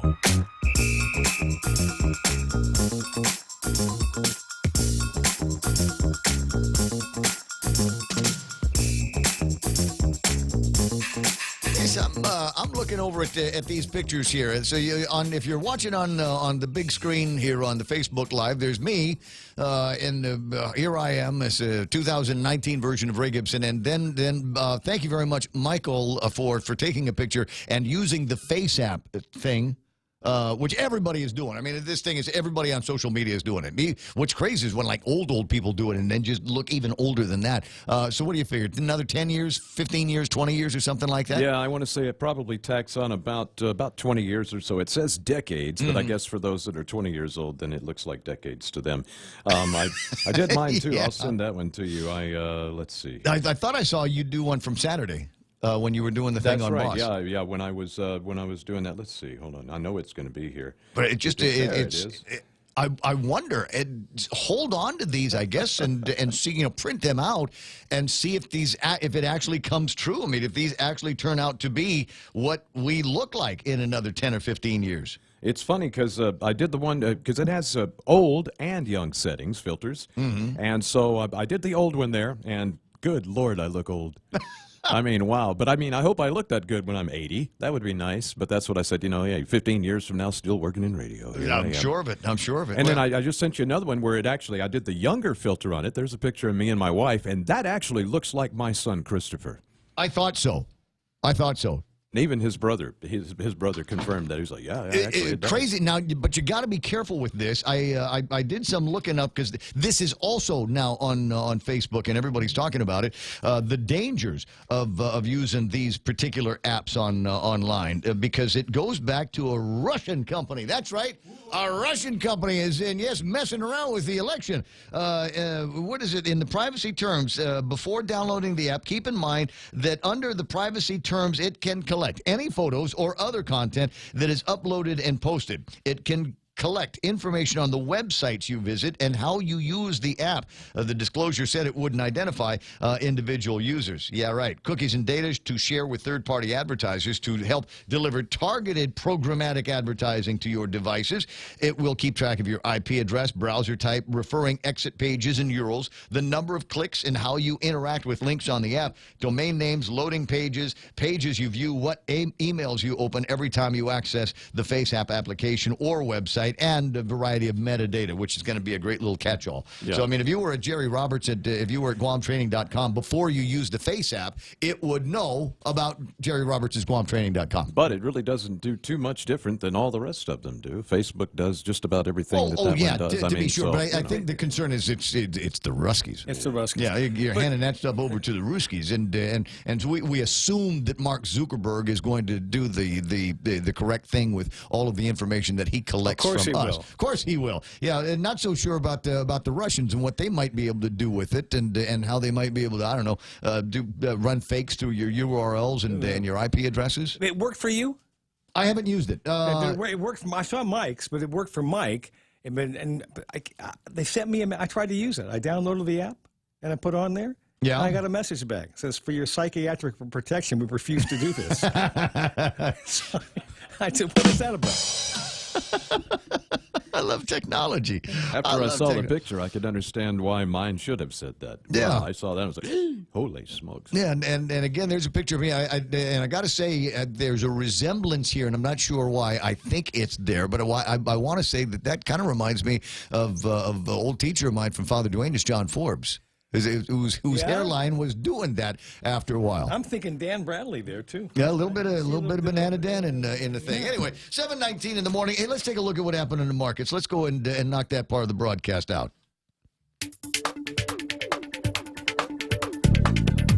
Not a great day on the markets. Down. Dow Jones Industrial Average shed off about 115 points to close at 27,219, but still over 27,000 because Trump, that's why. NASDAQ at 81.85. They're up off by 37, almost 38 points. S&P 500 rounds down 20 points to close at 2,984 or so. But that's good numbers that are down all over the place. FTSE's down, Nikkei's down, Hang Seng's down, Shanghai's down. Everybody is down. It's tier time because Trump said there's still a ways to go in the relationships between us and China. And as you heard, the conversation I had with the guy Eric from APL, it's not just something that would affect people that are directly linked with the tariffs. I mean, there's all kinds of other trafficking that goes on with goods between the coast, between China, other vendors, and the west coast of the United States of America. There's a whole lot of transshipment that goes on. Even a company like APL, I would assume Matson would feel a hit if there were some big problems with the tariff arrangements between the two countries. Mm-hmm. Checking Bitcoin this morning, after peaking at $12,561 earlier this week, down now to $9,736.36. Mm-hmm. This is precisely why, besides the fact that I have no money, but I would never invest in this. I mean, a $3,000 swing in less than 2 days. No, I'm not investing in anything that wild. I'm not Joe Confidence when it comes to something like that. I prefer to deal with some of these other little smaller swings that we get in the other markets. West Texas crude 92 cents off from where it was yesterday. Now $56.57. You'll go, but Ray, if West Texas crude is down so hard, how come it is the gas companies raised their prices by a dime? Because that's why. Number one. Number two, we don't buy gasoline around here based on West Texas crude unless you're on base. Then it's based on what the national average is. 21 cents off for Tapas, but still trading high, $69.28 today. Yesterday was $69.50. Even though it looks like it might be trending down, it's got to start trending down in bigger numbers and faster before we see them do something with the price of oil and the price of gasoline at the pump. In the meantime, hopefully you were able to put some relatively cheaper gas in your car before they raised the prices yesterday. And it was one of those. I'm driving down the road and I'm looking at the price at the mobile. Ooh, $4.20. And I pass by the Shell. I go, ooh, they're still at $4.10. But I don't need gasoline right now. It's just one of those things. Timing is everything, right? 7:22 in the morning. Jerry Roberts in the studio here, and about time for today's Extra Point. Unless you got something else that you wanted to add to our brilliant conversations here. How could I top what you do on a daily basis. How could I ever top that? I just trying to be half as good as you were back in the day. See, it's Mutual Appreciation Society. It always should be. Jerry Roberts in studio. Guahan Insurance Services and First Hawaiian Bank, where Ed Untalan is listening to the broadcast right now. So be real good. Here's Jerry Roberts. When it comes to giving the boss feedback, there are a few key issues to be concerned with, as well as the potential for surprises. Today, as we continue this conversation, we'll outline the steps you can take to make the experience go smoothly. That's up next on The Extra Point. It's important to have claims process that works for you. At Guahan Insurance Services, we make things simple and convenient. Same door you walk in to purchase your insurance is the same door you open to file your claim. We can't pretend that the car insurance claims process is fun, but we can promise a hassle-free and speedy recovery without any runarounds. For your home, auto, and business insurance, visit us at the Camacho Landmark Center on Marine Corps Drive in Tamuning. Don't forget to like us on Facebook or give us a call at 475-1162 or text 929-SAVE. That's 929-7283. There are two times when you'll give feedback to your boss. One, when they ask for it, and the other, when they don't, when it's totally unsolicited. Are you breathless yet? Give my boss unsolicited feedback? We established yesterday that managers need feedback from their team members. It's essential for their success, and they don't get enough of it. Sometimes none at all. If you're providing unsolicited information, this is the angle you should come from. Boss, I know like all good managers, you're interested in the opinions of your team, and I know you probably don't get enough of that. If you're interested, I'd like to share some thoughts with you that will hopefully help. Now, in almost all cases, you're going to get the green light to give your feedback. Even if the boss isn't particularly interested in what you have to say, they'll likely still agree just out of curiosity. That said, your feedback will carry more weight if your manager judges you to be a credible and trustworthy source. Number one, when you start with praise, sincere, legitimate praise for a great decision made, leading the team to their best year ever, or something else that highlights his or her leadership abilities, problem-solving prowess, or something else that's good. Don't even think of introducing concerns until you lay down a layer of praise. You don't want them on the defensive. This is how good managers deliver feedback to their workers, and you'll return the favor here. Number two, when you deliver praise, make it personal. Make it about them. When you deliver anything that deals with criticism, focus on the issue and keep the personal aspects out of it. You want to say, I overheard your conversation with Joe the other day, and I know why it didn't go the way you wanted. In Joe's case, maybe a lighter approach would get better results. That's preferable to, if you didn't yell at Joe, I think he would have responded better. Number three, we talked about surprises. One you should be prepared for is your boss challenging what you say when you give the feedback. When I coach managers, my advice is for them to solicit feedback from team members and then listen to what they have to say, only questioning them if they need clarity on something. This is not a time to challenge. But you may be challenged. You know your boss and the possibility they won't accept what you say and the kind of questions you're likely to hear. A couple of points in closing. You're doing your manager a good turn by providing this information. It's important to do it. It's also a great way to strengthen your relationship with a boss. It also gets easier the more you do it. Second, managers who take feedback from workers are building bridges and scoring trust points. You can double those points by taking action and implementing the suggestions given. Honest feedback is a gift. Give it and accept it that way, and everybody wins. That's the extra point. Get out there and make something good happen today. For 93.3, The Ray Gibson Show, Guahan Insurance Services, and First Hawaiian Bank. I'm Jerry Roberts. There's another good one. If you like it, ladies and gentlemen, go to GuamTraining.com on the World Wide Web. Should be able to it'll download. be there in just a moment. All right, well, go ahead and send those things up. Now, I don't know whether this applies, in the realm of conversation between me and a trainer and a business watcher like you, but I'm going to throw it out there just anyway. I'm ready.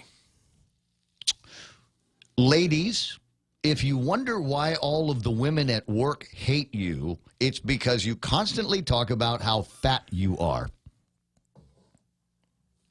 Notre Dame researchers found that women who constantly criticize themselves about their eating or exercise habits are less liked than overweight women that are comfortable with their bodies. A lot of women think that fat talk is a way to relate to the other women, but as it turns out, it's a big turnoff.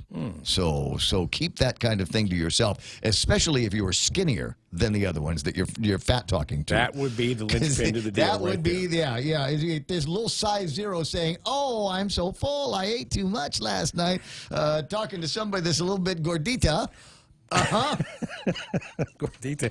It's kind of like, I can't get into my size 4 dress anymore. Oh. And you're like, shut up. But I think this falls right into Jerry's wheelhouse because everyone appreciates confidence more than a lack of confidence. So, just be confident with what you are, and if you don't like what you are, fix it.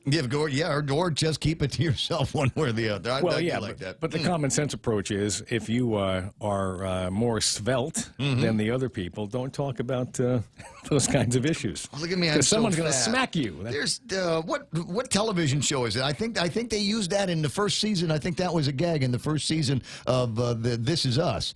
In fact, I'm almost positive it is, where the girls in the Overeaters Anonymous class, and there is literally a size 0 in there talking about how she doesn't feel comfortable in her own skin. Yeah. There must be something to it. So, ladies, I don't know that this applies. This doesn't apply to guys, right? We're not that way with I don't know that we fat talk each other. No, I don't think that really goes with us. I mean, we don't really care. Just checking. All right. Well, no, wait a second. There is. You got a sec? Yeah. If you go to the gym, yes, and I've seen this, you go down to the gym, and you're hanging out with the big buff dudes, right? And see some guy flex and throw his bicep up and say, and his bicep is like twice the size of a battleship. Sure, yeah. Already. And he says, I just can't get, my biceps bigger. I can't get my guns any bigger. And you're sitting there, and your thigh is not that big. Right? You say, get out of here.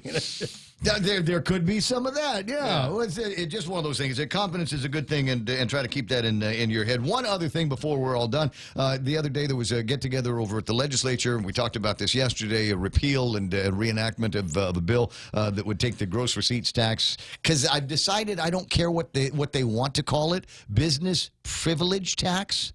So the privilege of being able to do business on Guam is something that is controlled by our representatives. It all of a sudden in my head yesterday, I just felt that was, I don't know, I hated the way that sounded. Ooh. Like somebody else was in the position to grant me the privilege of doing business on Guam. And if you don't like the way we put our rules together, then you can pound sand. Not crazy about that. But the Guam receipts, the gross receipts tax, BPT, it's all the same thing. It doesn't look like there's going to be too much that changes. The governor's office sent out the dog whistle. When we first were talking about this yesterday, it was based on one form of press release. A second press release came out that said the result of this bond sale demonstrates the confidence investors have in our administration and our commitment to fiscal discipline. Stop laughing. It is important to note that recognition of the strong legislative will to maintain the BPT at 5% was an important focus of many of the discussions with investors. The fiscal discipline team was able to achieve an outstanding result for the financing of the new landfill cell at the lowest possible cost. And again, she says it's because the strong legislative will to maintain the BPT at 5% was an important component. Yeah, that's the dog whistle. That's the dog whistle. So she's basically telling the legislature through this, look, we got the Luzon landfill bond taken care of, got that $30 million in there. Thanks very much. Don't mess around with this, because the only reason why they bit was because we were going to keep the BPT at 5%. And my position is they've already bought. That's right. so legislature, borrow from someplace else. You can choose to hear the dog whistle, or you can choose not to hear the dog whistle, and think about the constituents out there. 7:31 in the morning. That's Jerry Roberts in the Extra Point, brought to you by Guahan Insurance Services and First Hawaiian Bank. If you like the program, the Yak Before, the Yak After, we do it about this way every single day at around this time. And at around this time, we like to go to headlines from the Guam Daily Post. Here is Kevin Kerrigan. Half a day and good morning, Guam. In the headlines from the Guam Daily Post this morning, Guam Customs Chief Vince Perez has publicly disagreed with Governor Lou Leon Guerrero's decision to order the release of all CBD products seized by the agency since late February. During a roundtable briefing on CBDs at the legislature Tuesday afternoon, Paris said he's afraid to see that we are allowing the products in. He said, I personally disagree with the decision. He said, because we are doing things that are contrary to what the law is telling us to do. Last Friday, in the wake of heavy pressure from business interests whose products were seized, the governor ordered the release of all the seized CBD products, while the Department of Public Health awaits a decision from the U.S. Food and Drug Administration on the legality of the labeling claims made on some of the products. If the FDA rules that the CBD products are making false claims and violate their regulations, Public Health Director Linda DeNorsi said she will order the products seized. However, Paris said it'll be a lot harder to take back the products that are already on store shelves. Price of a gallon of regular unleaded gasoline jumped 10 cents yesterday. It's back up to $4.20 a gallon. Mobil and 76 were first to raise their prices yesterday afternoon. Shell has since followed suit overnight. This increase follows two recent price increases last month when the cost of a gallon dropped from its 2019 high of $4.35 to $4.10. This was the eighth price change in fuel this year. The low for the year was $3.90 back on January 7th. Congressman Michael San Nicolas, along with Master of Chamorro dance Frank Rabon and CNMI Congressman Kilili Sablan, laid a wreath at the tomb of the unknown soldier on Tuesday in Arlington, Virginia, commemorating the 75th anniversary of the liberation of Guam from Japanese occupation. The military honors were preceded by Chamorro honors for the first time, performed by Rabon, who chanted a Chamorro blessing at the tomb of the unknown. The wreath was designed by Black Tie Guam, a floral shop here in Agana. San Nicolas said Black Tie designed, crafted, and shipped the wreath to Washington for the event at their own cost. For these stories and more, log on to postguam.com or pick up a copy of today's Guam Daily Post. Thank you. I will, Kevin. It's 7:34 in the morning. We'll call that iConnect time. You can call it whatever you want to. Just call them at 888-8888 and ask about how they're going to save you money on mobile and internet plans. Get a Coke 12-pack for only $3.49 when you fuel up on $35 or more of premium high-performance fuel. Conditions apply. See stores for details. Circle K. Take it easy. Get a dozen extra-large eggs for only 49 cents when you fuel up on $35 or more of premium high-performance fuel. Conditions apply. See stores for details. Circle K. Take it easy. Get a case of Circle K water for only $2.99 when you fuel up on $35 or more of premium high-performance fuel. Conditions apply. See stores for details. Circle K. Take it easy. IHOP is celebrating 4 years on Guam and offering new and improved menu selections at a price you can afford. Omelittles. They're smaller in size but big in value. Enjoy the same omelet goodness you've come to love at IHOP for less than $10 all day, any day at the IHOP in Tamuning. Family Finance has been serving the people of Guam since 1959, and they'll continue to be there for you in the years to come. Whether you're looking to get a personal loan for that summer vacation or paying off those long overdue bills, Family Finance has got you covered. Apply for a personal loan from $1,000 up to $3,600 by calling Family Finance in Agana at 475-4545, Upper Tumon at 647-5626, or in Dededo, 633-4473. Family Finance, serving the people of Guam since 1959. Traffic gizmo time, and keep an eye out while you're driving around for people that might not be able to control their bladders effectively and just go wee on the side of the road. Traffic building up in both directions, entering and exiting Big Navy. You might see a little bit of traffic over by Polaris Point as they've got some construction through there. Maybe a little bit over by Adelup as people are trying to get in and out of that particular roadway. And then up towards Navy Hospital, traffic slowing down a little bit in front of the entrances there. Into and out of the downtown Agana area, expect delays and longer wait times, maybe a couple of lights at some of the bigger intersections. Talking about the intersection with Mayor Hoffman up in Sinahanya, busying up inbound right now. Also inbound into the downtown Agana area, intersection closest to the old Rainbow Market, and then you'll see traffic slow down a little bit as people try to make that thread the needle between Pokey Fry and Venue. Route 8 otherwise looking clear, 8, 10, and 16 busying up, but not terrible right now. A little bit busier over at the Harmon Loop intersection condition on Route 16.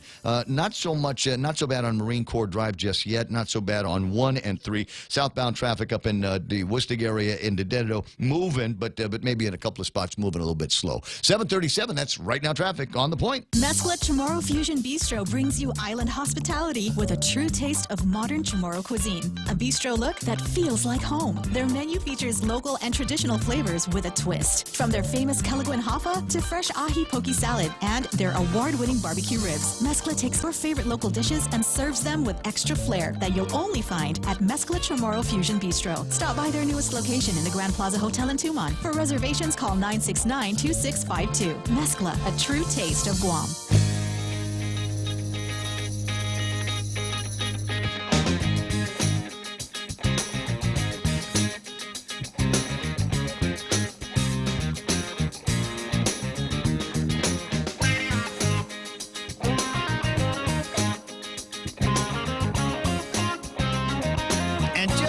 Everybody's WhatsApp blew up yesterday with a video that I pronounced viral after I'd gotten it about the third or fourth time from different people in different parts of my WhatsApp universe.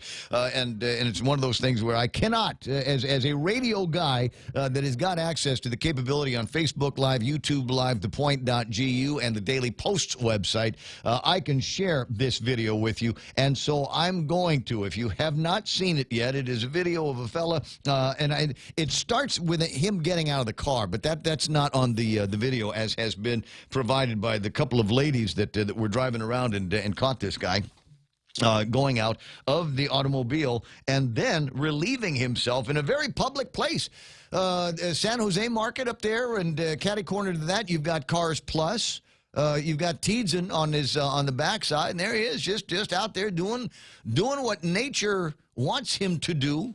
Like I don't know, I want to say like horses and dogs. And just look, doesn't matter where I'm at, doesn't matter who can see me, I gotta go, and so I am going here. And that got all kinds of commentary in all kinds of places. Facebook blew up almost immediately with copies of that video that were floating around, and there were all kinds of people, and some just plain amused by it, and others, myself included, going, this is just another example of just how bad we're getting here. We're just how much that people are just almost willing to look the other way. We'll have another town hall. We'll be all right. And we'll sort all of this out, and we'll get the priests involved and the village mayors involved and members of different communities. We'll all get together and talk about it. In the meantime, none of that seems to be filtering down to some of the folks that really need to get the message and pay attention. And I think that's something that we've all of us got to work on around here. 20 away from 8 o'clock in the morning, and the word from the police department was if you see something like this, call it in right away, take a picture, but use the phone to call it in first, and maybe something can be done about it.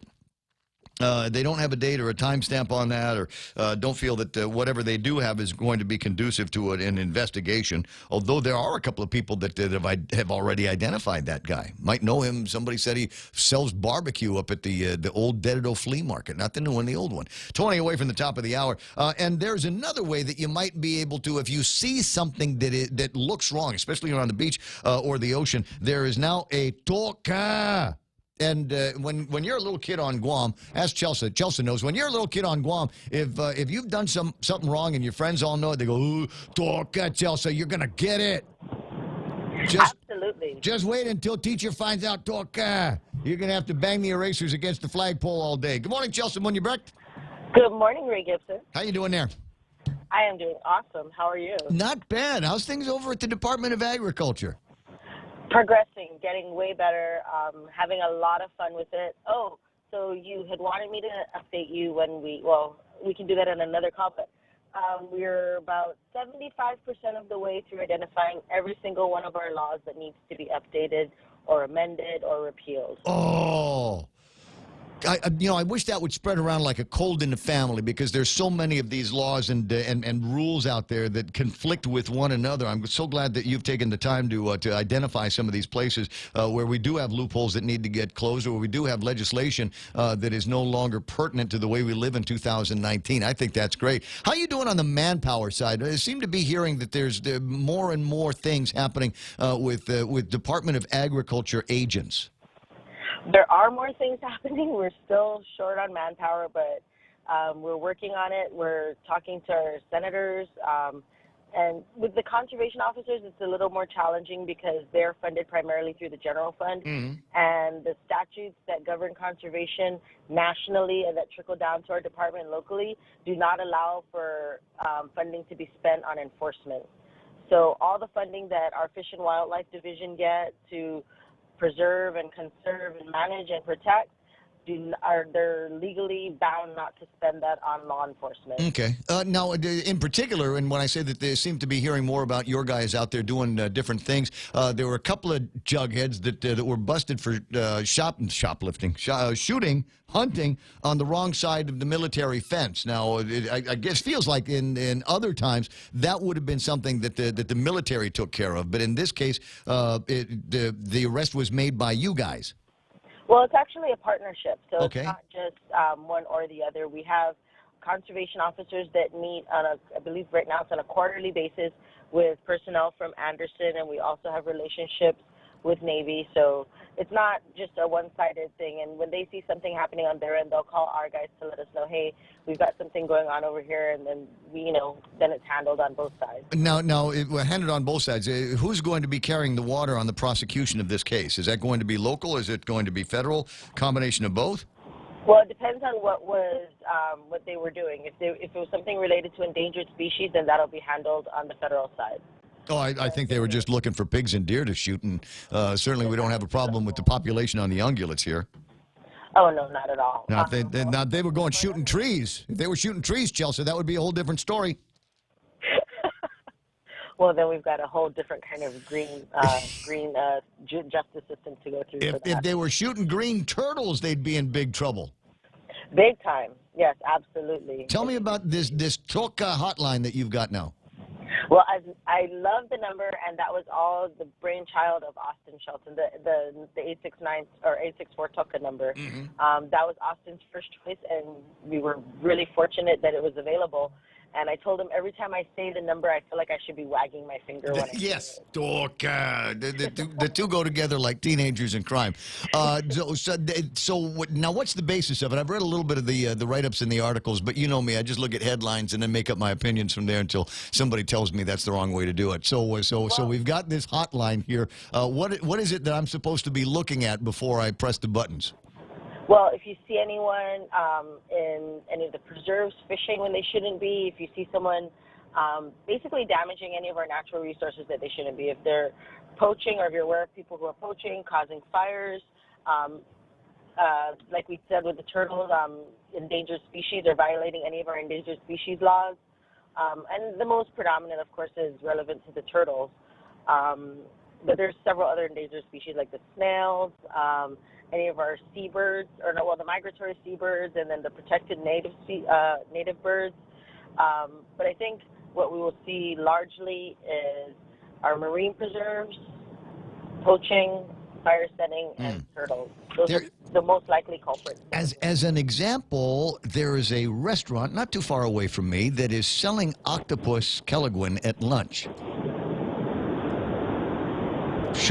Would that be a phone call? Because my recollection from previous conversations that you and I had is not supposed to be anybody selling any kind of octopus stuff. You're not supposed to sell the Gibson.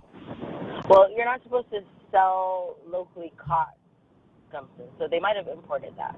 Okay. All right, just a thought. I wasn't sure, and I don't want to be the guy, because frankly, I'm going to go eat some of that Gibson over at the place when I get off the radio today, because it's among my favorites. I'm looking for a little bit of clarity on that. So we'll just dial the number and let somebody else decide whether it's a cool thing or not. You know what you have to find out about the Gibson though is did they boil it properly? I mean, they might have overboiled it, and then you're chewing rubber. So. Oh yeah, well, there's always that risk that you got to take. I think you got to. At Grandma's house, it was you throw it at the floor about a half a dozen times, then you boil the heck out of it, and then there is a smell. There is an aroma that comes up, and once it's gotten to that aroma, and it's a stench, I'll tell you what, then that's when you turn off the heat and let it cool down, and it should be perfect by then. It's like cooking rice. What I do want to tell our community is that if you do see something that you would like or think you should report to the conservation officers, make that call. But also, if you have the opportunity and you're in a safe distance or you're shielded from identification, go ahead and film that. Or if you already have it on your camera, you can also share it with our officers and let them know. Right. Because we are able to use some of that video evidence or documentation that someone may have when we're pursuing criminal activities. Gotcha. Helpful. Gotcha. So a little bit of video evidence is going to go a long way. 747. I wish I had more time with you because I wanted to talk about whether or not you've been able to make it to the last couple of marijuana meetings, but we'll save that for another time. Sure, no problem. All right, Groovy Chelsea, you have a great liberation. I'll see you on the parade route. All right, thank you. It's 7:48 in the morning, 888-825-5888-TALK. A lot going on today. I'm looking at an ad in the Guam Daily Post for a get-together at the Dusitani, so you'll know it will be nice, Instaguam and Travel Talks, a digital global summit. Now, I've got Pilar Laguatnia from the Guam Visitors Bureau on the line right now to spend a little bit of time talking to me about that. How you doing, Pilar? Good morning. Buenas, Ray. Thank you for having me. Well, because I want to attend this. Look, everything is going social. Everybody around here, if you see somebody going pee on the side of the road over by San Jose, that goes viral. You get people that are taking pictures of themselves, and they're going to hashtag it FaceApp, hashtag Guam, and maybe even hashtag Instaguam on that, just to get a little bit more notoriety on that kind of thing. Go stand. Yeah, But that's so the world is going digital, and I want to hear how GVB is going to be riding that particular rail. Yes. The Guam Visitors Bureau is going to be presenting a Instaguam Travel Talk Digital Global Summit. It's a one-day summit coming up August 14th at the Dusitani. It will start at 8 in the morning and end at 5 p.m. And this is going to be the very first time the region would have had a travel technology conference. And what's so exciting about this one-day conference is that we're going to bring all the tourism industries, some of the most creative, disruptive innovators in the market, and content creators to converse about our digital trends and how it impacts the global experience economy and how our visitor industry and entrepreneurs. This is exciting for me because besides bringing the travel technology to our visitor industry, it also allows the community, especially those that are wanting to start business in the realm of digital technology, how to use or what's out there that's relevant to the markets we are doing business with in terms of travel and tourism. And so we're going to have two tracks. One will be a creator track. That will be the morning session, and the audience will be able to learn about how to create better content and how to really expand their channel and how to engage more with the consumers using their creative work. And what's exciting is we're going to bring celebrity creators from our major tourism markets. And Ray, we're going to pair them up with some of our local influencers. And as a team, they're going to do what we call a familiarization inspection tours of some of our more popular and iconic travel experiences that visitors get to experience when they come to Guam. And they're going to, as a team, create user content, and then they're going to come to the summit and they're going to unveil their creation in front of the audience. Okay, all right. But here's a point that I want to make here, and you're going, well, this GVB and its travel talks, this is not going to apply to anybody outside of the hotel restaurant industry and the hospitality industry. The answer is no way. Content creation will work for you regardless of what industry you're in. That's why I want to go to this, so I can find out different ways that I can create content to expand my personal brand, to expand the radio station brand, things like that, and to see what experts say about how to do that and what the new avenues are. Because it used to be there was just one or two channels out there, but now with the explosion of the internet and the different ways that they've got apps and different platforms that you can put your content on, you got to figure out how to navigate all that. And even as much as I know, I don't know it all. And And we learn every single day here, Ray. So it is exciting for us as well, and we're so happy to do this for our island community. And then, I wanted to go into the afternoon track. The afternoon session is to learn the secrets from all of the experts we're bringing in. They're going to talk about the digital landscape in their particular realm or country and how to build strategies and use that for one's business. Here are some platforms we're going to be bringing in. We have for Korea, Naver. This is a social media platform, huge in Korea. We're going to bring Line Travel Japan. If you're doing business with Japanese travelers and suppliers, you need to be at this summit to listen to the CEO himself coming from Line Travel Japan. This is similar to like what we know as maybe kayak in the mainland.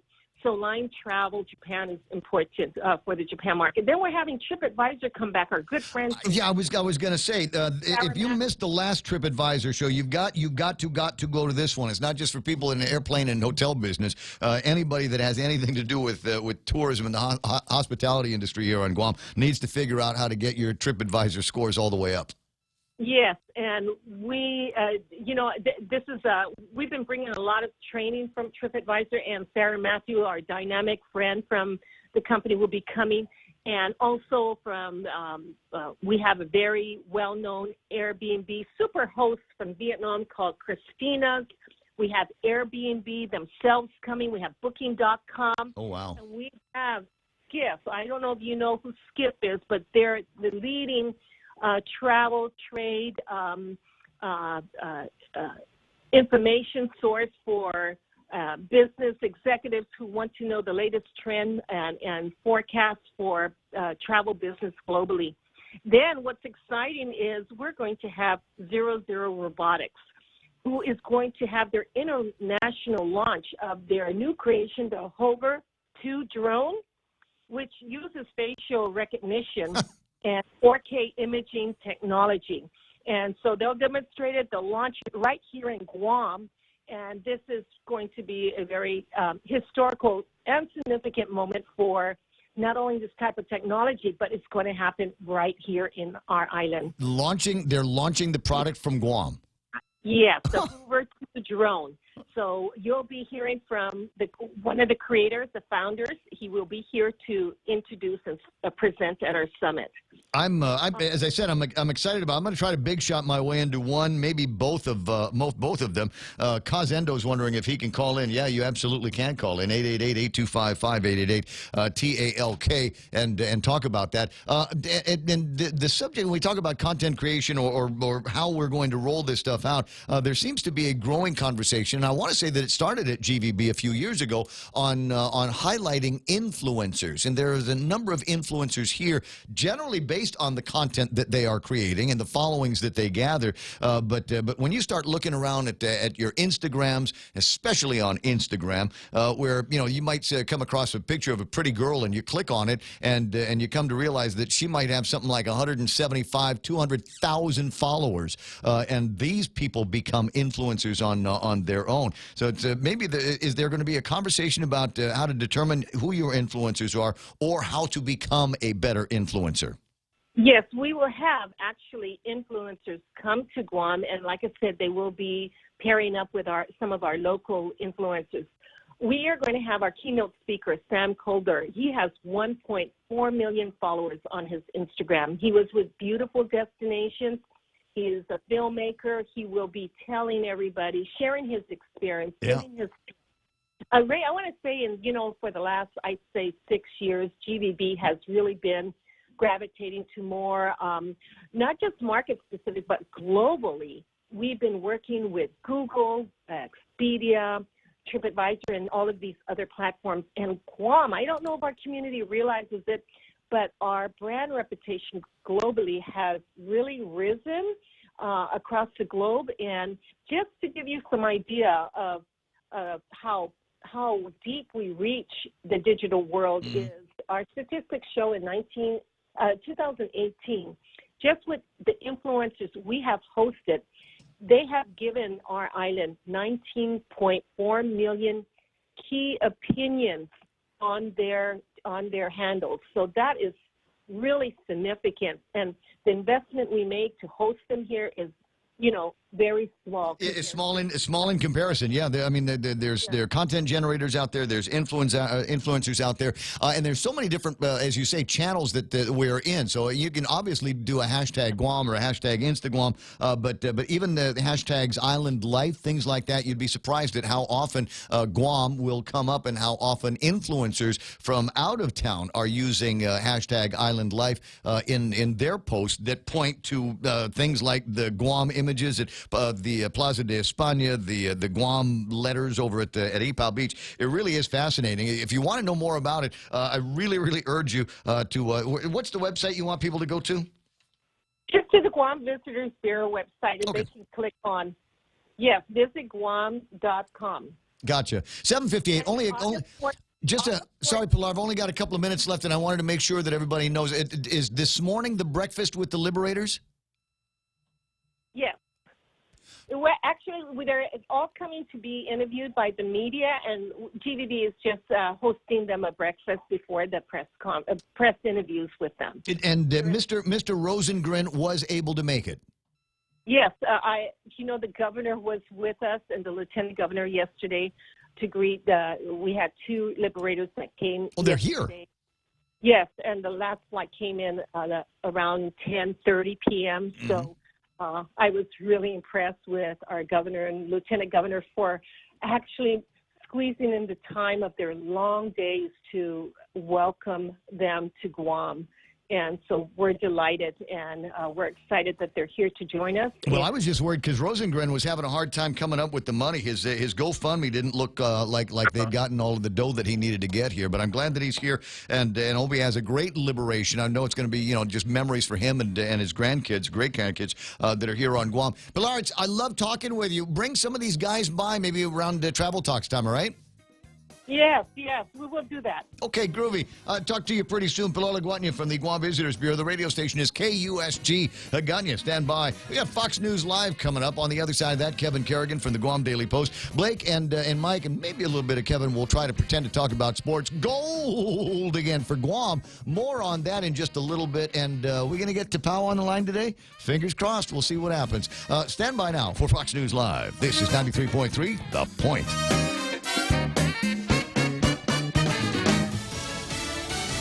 Setting the measure aside, I'm Lisa Lacera, Fox News. It was introduced yesterday after the vote to condemn the president over remarks and tweets about congresswomen of color. The House tabling articles of impeachment against President Trump. Fox's Jared Halpern live on Capitol Hill. Democrats split on the vote, but 137 of them did join every Republican to set aside a resolution from Texas Democrat Al Green to impeach President Trump. This president has committed impeachable offenses. Yesterday, we condemned him for them. Today is our opportunity to punish him for them. The vote came a day after the House, mostly along party lines, passed a resolution condemning President Trump's racist comments directed at members of Congress.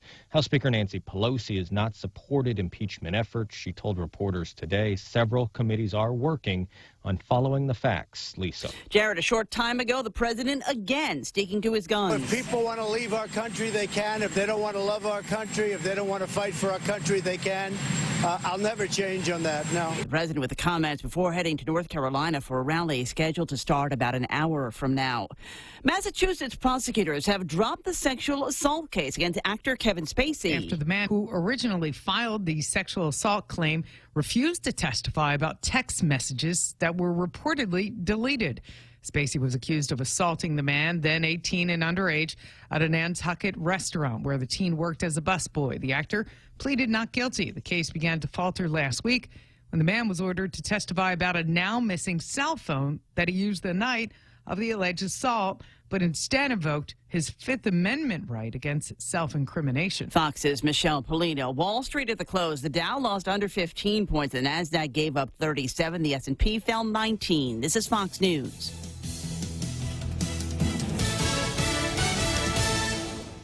We know too well the inconvenience of not having power after a storm. You worry about food in the freezer going bad. Nights get hot. It's hard finding comfort when going to sleep. These are realities. But with solar and battery storage from Micronesia Renewable Energy, these realities can be a thing of the past. The solar works during the day and the batteries power your home at night. Call 632-2613 to see how solar plus battery storage can make life a little more convenient. MRE, the smarter choice. Get a half-gallon of Minute Maid orange juice for only $1.99 when you fuel up on $35 or more of premium high-performance fuel. Conditions apply. See stores for details. Circle K. Take it easy. Get a half-gallon of Dairy Gold milk for only $1.99 when you fuel up on $35 or more of premium high-performance fuel. Conditions apply. See stores for details. Circle K. Take it easy. Get a $7 meal for only $1.99 when you fuel up on $35 or more of premium high-performance fuel.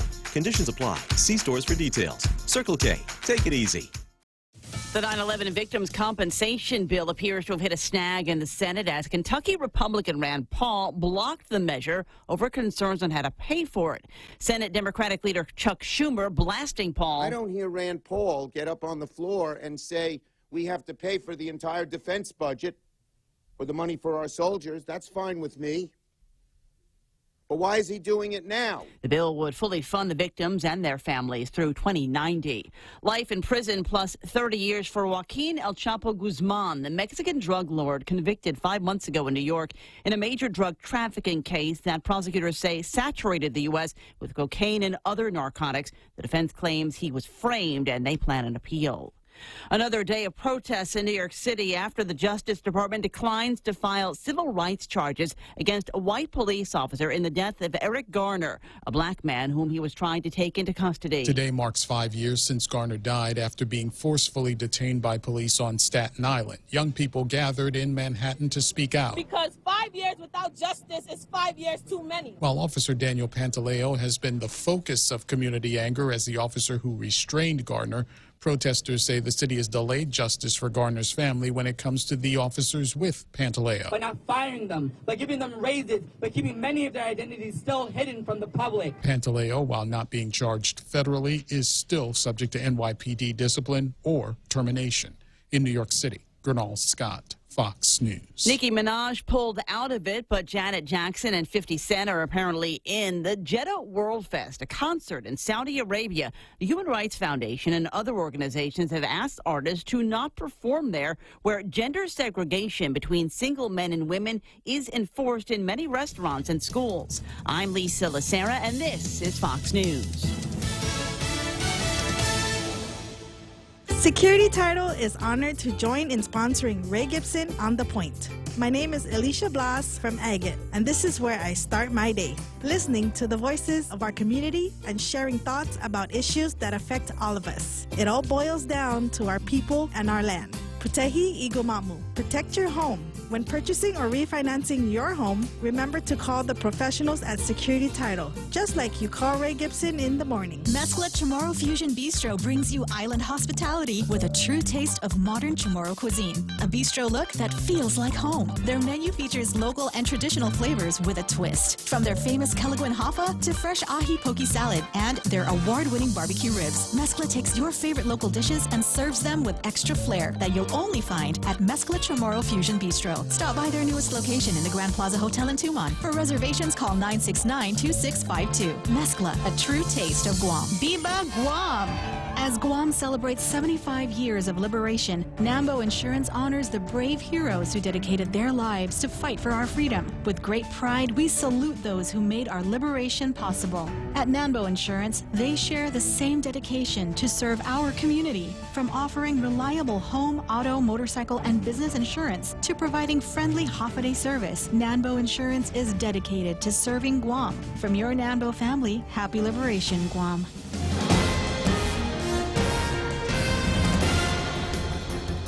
Half a day and good morning, Guam. News time here at The Point is 7 minutes past 8 a.m. this Thursday morning. I'm Kevin Kerrigan. Here's a look now at some of the top stories from the Guam Daily Post. The recently dedicated but yet to be opened Central Police Precinct in Sinahanya has already been hit by multiple acts of vandalism. Gura's architectural and engineering manager, Albert Santos, who oversaw the construction of the precinct, says vandals hit the precinct a number of occasions during the construction phase. Then, a week after last month's ribbon-cutting ceremony for the facility, vandals struck again, he said. The June 20th ribbon cutting was attended by the governor and federal officials from the U.S. Department of Housing and Urban Development, which provided the money to build that precinct. However, it remains unoccupied pending installation of phones, computers, and furniture.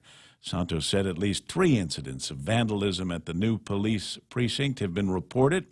The front door to the precinct has now been covered up with plywood as a precaution. Authorities have not identified any suspects yet. Police are keeping a closer watch now on their new facility to prevent further damage. Santos said he expects the building to be fully furnished and ready for occupancy by mid-August. Sexual abuse lawsuits continue to pile up in Guam's district court ahead of the August 15th deadline to make claims against the bankrupt Archdiocese of Agana. The latest plaintiff, who filed a lawsuit this week in district court, is identified only by the initials LLL to protect his identity. The complaint alleges that former priest Andrew Manetta gave wine and smoked marijuana with him and others. Then he says he was sexually assaulted by the priest, who was drunk and stoned. The plaintiff says that the incident occurred back in 1984 when he was just 14 years old. Manetta served as a priest on Guam from 1983 to 2001. The lawsuit seeks $5 million in damages. Over 220 sexual abuse lawsuits have now been filed against former members of the clergy of Guam's Catholic Church. We'll have more news after this. KFC has finally answered the world's most important question. What came first, the chicken or the egg? And the answer is both. Introducing KFC's KFC AM, their new Southern and local-inspired breakfast. AM-loaded platter with chicken fried rice, waffles, and Colonel's chicken congee. KFC also has your all-time favorites, AM chicken and egg wraps, Southern biscuit and sausage sandwich, and hash browns. So for finger-licking good mornings, AM will never be the same at KFC. KFC, it's finger-licking good. 65 years ago, Bank Pacific opened its doors to our community. As we celebrate, we offer you a special 65th anniversary personal loan rate for as low as 4.65% for travel, back to school, a wedding. Do whatever you want with the money. During July, we just want to give it to you for as low as 4.65% APR. It's our birthday present to you. Bank Pacific, where others put branches, we place roots. Equal opportunity lender, member FDIC, conditions apply. 10 minutes past 8 a.m. here at The Point. 24-year-old Brandon Michael Acosta pleaded not guilty in Superior Court yesterday to the new rape charges filed against him in the murder of 15-year-old Tamika Nauta last year. Acosta appeared for his arraignment via video link from the Agana detention facility where he's being held. He was already facing a murder allegation in the June 16, 2018 stabbing death of Nauta. However, the initial charges against him did not include sexual assault. A superseding indictment has since leveled that allegation against him. According to court documents, Acosta has said that killing Nauta was a mistake, and he blamed his actions on his use of methamphetamine. Nauta's family attended yesterday's arraignment. The girl's aunt, Rose Grange, told the Guam Daily Post that the family is still hurting and there is no closure in a case like this. We cannot bring her back, she said. Acosta's next court hearing has been scheduled for July 25th. William Mantegnonia, accused of jury tampering in the Martinez-Mosier drug trial, has signed a plea deal with federal prosecutors, agreeing to testify against his brother, who is also charged in the case. According to the plea agreement filed on Tuesday, Mantegnonia agreed to plead guilty to obstructing justice by endeavoring to influence a juror. He faces up to 10 years in prison and a $250,000 fine. William Mantegnonia's brother is retired Guam police officer and FBI task force former member John Mantegnonia. They were both arrested last month. William Mantegnonia allegedly influenced juror Gregorio Concepcion Tekenko to vote not guilty and persuade other jurors to vote not guilty in the Martinez-Mosier trial. The couple was accused of trying to smuggle 8 pounds of meth into Guam from California. 2 trials ended in mistrials after the jury failed to reach a verdict. William Montanonia's change of plea hearing is scheduled for July 29th. His brother, John, has pleaded not guilty. For these stories and more, log on to postguam.com or pick up a copy of today's Guam Daily Post. Ray and Mike now take a look at our weather. Yeah, well, I'm going to start with the look at the radar because I can't find the script with the weather on. It's going to be hot today, and there are going to be some isolated showers. Might be some thunderstorms in the forecast. 6:52 or so for sunset, and figure about 89 degrees. It's going to be hot. And then when the sun goes down, it'll be 79 degrees. I think that pretty much rounds up the forecast for today. Here is that weather radar. Doesn't look all that much different than it did this morning, although it looks like all of the big rain that was going to happen on Guam happened. Doesn't look like there's anything else behind it. No? Yeah, nothing. Boy, what an understatement we got out of that trough that moved through. We were supposed to get upwards 3 to 6 inches, and it wound up, I think, only about 2 inches or so. Still, any bit of rain we get helps because it's been a really, really dry year. Looking at the radar right now. Pardon me. And we see most of the activity, shower activity, up to our north. And there's what they call divergence because of an upper level low pressure area in the vicinity. And that's actually where it seems to be having the most effect, is up to our north, which is okay. We could use some of that rain. Elsewhere around us, we are seeing, actually, you can see some of these cells getting some of those orange and red echoes. That means those are thunderstorms down to our southeast. But the overall pattern right now is for things to die out a little bit as we go through the end of the nighttime diurnal cycle, come into the daytime. Things will start heating up soon again, and those things will regenerate a little bit later.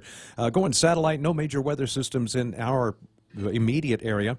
Got a bunch of blobbage way off to the west. There are actually 3 designated systems over there, including a tropical storm. And then off to our southeast, there is another designated system, 99W Invest, which the models are showing no development of. I'm a little curious. I see this what is turning out to be a trade wind disturbance, and you can see that due east of us.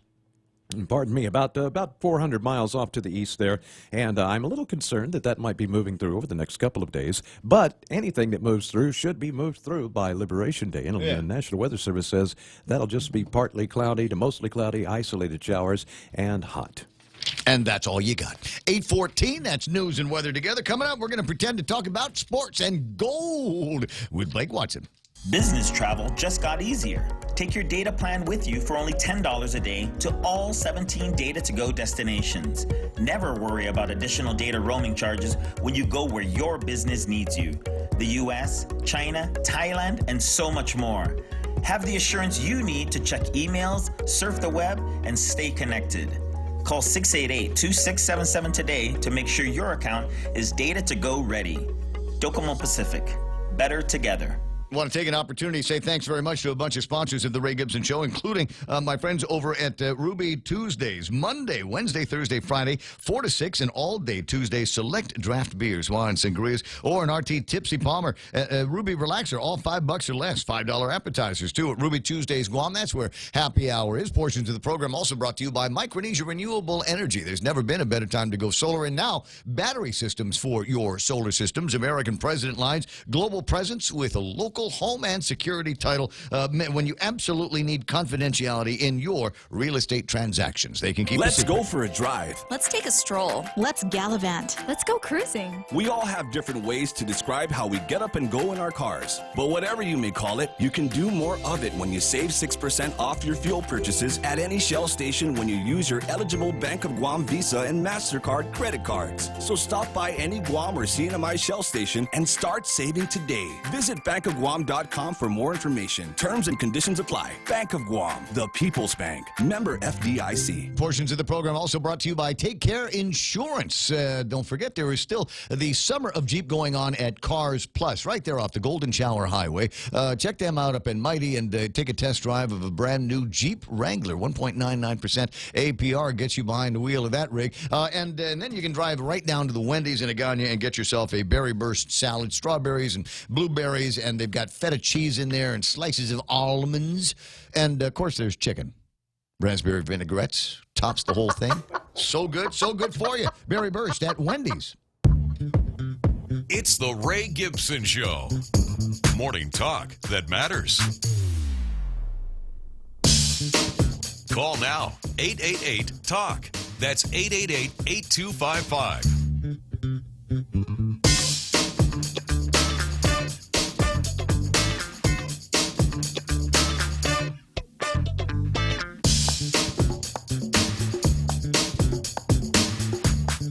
tell it's the weekend, and you can tell it's Liberation Weekend here on Guam. Home Depot has got their flyer out, and in the flyers, a variety of grilling options. Grilling options. We have barbecue people around here. Barbecue and grilling are kind of different things to different people. So they've got a grill there. And everything is digital now, right? So there's a way that you can incorporate an app into just about everything for almost $800. They have the Pro 575 wood pellet grill that you can grill, smoke, bake, roast, braise, and barbecue over the same wood-fired flame. And how do you know? That's not just any, by the way. It's not any grill you can do that with. That's why that grill stands alone. It's the only one you can have, that you can do all of those things on. That you can have an app and all that with. Yeah, well, it's got the sensor in it, right? So it's got the appy thing. And now, for those of you that already know how to keep a fire and understand temperatures, the non-app version's $5.99. No. If you're going to spend $5.99 for a grill, just get the app version. Really? That's like another $200 for the app version. You're spending $600. What's $200? I'm just. Meaning if you have nothing and you're spending $200, I get that. Yeah. But well, if you're spending $500, $600 anyway, what's $200 more dollars? I'm just going to buy one of the bucket grills. It's like the first time my dad ever co-signed for me on a vehicle. Yeah. And then as we drove away, he's like, "All right, now this is all you. You know, like this. You got to make these payments." I'm like, "Okay, but you mind giving me $20 for gas?" Yeah. And he's like, "Are you serious?" And I'm like, "Well, I mean, I've already asked for a car. What's $20 more dollars? What's $20 more bucks? You just got me a vehicle. 10 minutes on the road. He gave it to me. Shook his head. I see what you're saying. I see what it's. I remember buying a computer, and the guy says, we spend another $100, and we'll go ahead and double the memory. And it is relative. Okay, it is relative. Get a bigger hard drive. Right. And it is RAM. Relative. Like I said, meaning if you are going to make an investment and spend the $5.99. Go ahead and, spend a little more to get a little more, because I believe it's worth it. Now, if you have nothing and you're saving up to get $200, I understand that is a feed and not every, but if you're already spending $600, what's $200 more? A couple extra $100. Yeah, put it on the credit card, right? You're going to feel it. Now, I don't know if that's what I would buy, because that feels like a lot of grill for my current situation right now. But they do also have, and I don't mean to make this a Home Depot commercial. I'm looking at some of the options here. A buddy of mine, Dennis, actually has one of these. It's a 2-burner gas griddle. Oh, for outside? Yeah, those are nice. So if because you can't really, it's hard to cook breakfast on a grill. Right. But when you've got a griddle, all of a sudden we've got eggs and pancakes and bacon. Even the flat sausages. You can screw the patties. Yeah. It's $199. It breaks apart, so you can carry it in pieces in the truck and put it back together. And like I said, it's a gas griddle, so you can take it with you anywhere you want to go. My friend Dennis uses this for overnights. When we do campouts, this is what he brings. Plus, if you have an area, you can use it for when typhoon comes. Exactly. So I was going to show you this. My dad has one of these Traeger grills that we're talking about here. But I wanted to show you his because his is tricked up, and they do come like this. So he has the same one. It's got the app and everything, but it's got a little bit different skin on it. So that's my dad's grill. Show it to the camera so everybody can see. It's got this big piggy wiggy on it. And that's an actual. That's like if you search Pink Pig Traeger. Traeger, they actually make it. So yeah, that's what my dad has. So Pig Traeger? Yeah. So because Traeger's the brand name. That Traeger's the one that has the pellets, and they use the app, and they have like a hopper. So they've got like this whole system do Traeger grills. They're really, really nice. But yeah, so this one is the Pink Pig Traeger, and so the smoke comes out of his hind end. The smoke comes out of where? Yeah. Okay. The left side of the grill. Hey, how about that? Yeah, there you go. That's my dad has that exact thing. $1,600. I asked him. I go, did you pay that? He goes, no. He goes, he said that he got his from a friend who never used it and had it for about 6 months, and his friend sold it to him for $4.99. So he bought it for about $500. Wow, it's still. Yeah, still. It's 8:21 in the morning. It's time for Sports with Blake. But before we get to Sports with Blake and gold, out in the South Pacific Games, Kaz Endo on the line here. And good morning, Kaz. What's going on, bud? Hey, how's the day, everybody? I'm doing good. Congratulations to the men's basketball team. Oh, yeah. Well, Blake called that yesterday. He said that was definitely going to happen. Hard-won game against Tahiti. What was the score? 82 to 73? I got it right here. Yeah, 84-73. Okay, all right. So I was close on that one, but outstanding performance by these guys. But how many times is this a win for them? Gold. They're defending champs here. They right? are defending champs. Yeah. Okay. Yeah. So back to back. I actually watched that the first gold medal they won. I was in PNG with those guys, and that was a great game. It was exciting. Oh, it's got to be. Maybe one of these days I got to figure out how I can get myself into the mix on that, and find out how I might be able to go on to one of those trips, because I'd like to be there. With one of those times where you get these kids from Guam stepping up on the high part of the podium, getting the gold. That's got to be a goosebump moment you don't forget. You just got to grow your hair, Ray, and tell them you're Jojo Santomas. This has been a year of change for me, right, Kaz? And since Thanksgiving last year with the beard, it's been interesting. And I'm looking at the hair these days and wondering if I want to go back to my old haircut, or maybe there's something else I can do with my. Where are you going for your haircut? Well, I go through cycles. When I start a project, I cut it all down to the short to the scalp, and then until I'm finished, I just let it grow out. Sometimes it takes a while, so I have to have a man bun like Blake did, So and then I go through the cycle. I cut it again. Well, you're in mid-cycle now. This it sounds like long distance. Are you in Palau? No, I'm actually in Agana, so I don't know.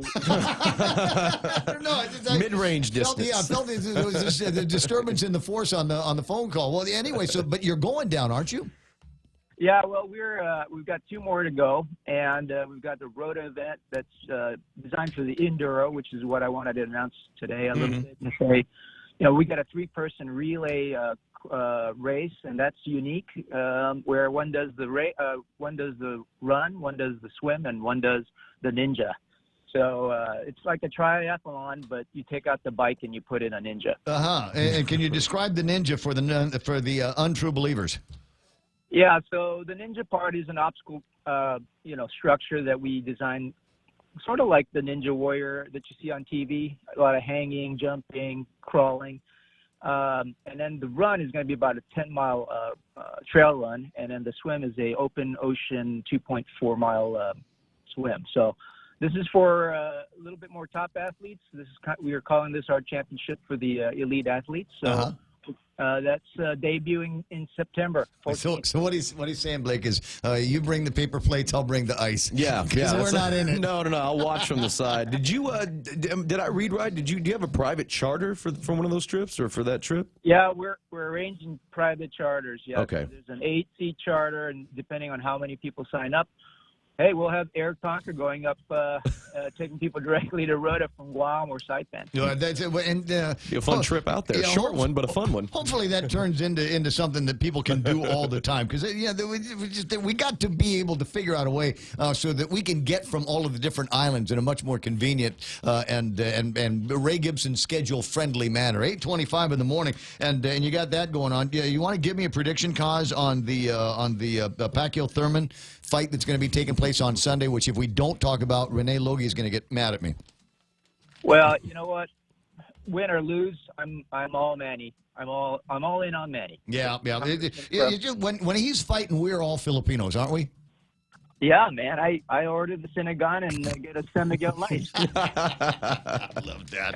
That's crazy fun. I like how Kaz just themes everything that he's doing with his beer. Well, so if he's doing something German, having a German beer. If he's doing something Filipino, having a Filipino beer. All right, so this is the next thing here, and a friend of mine, Valine, on Facebook, and she's in love with the idea and wants to actually go. She and a bunch of people actually want to go on September 20th to go raid Area 51. Obviously, that's going to be a little bit difficult for range, because it's so close to Red Ball, and I'm not sure if I'm going to be able to make it back in time. Or if you'll make it back at all. If I'll make it back at all. So it occurs to me that there's a great theme idea out for another one of these Kaz adventures. The raid on Area 51. Yeah, let's charter a flight and we'll throw you out a parachute.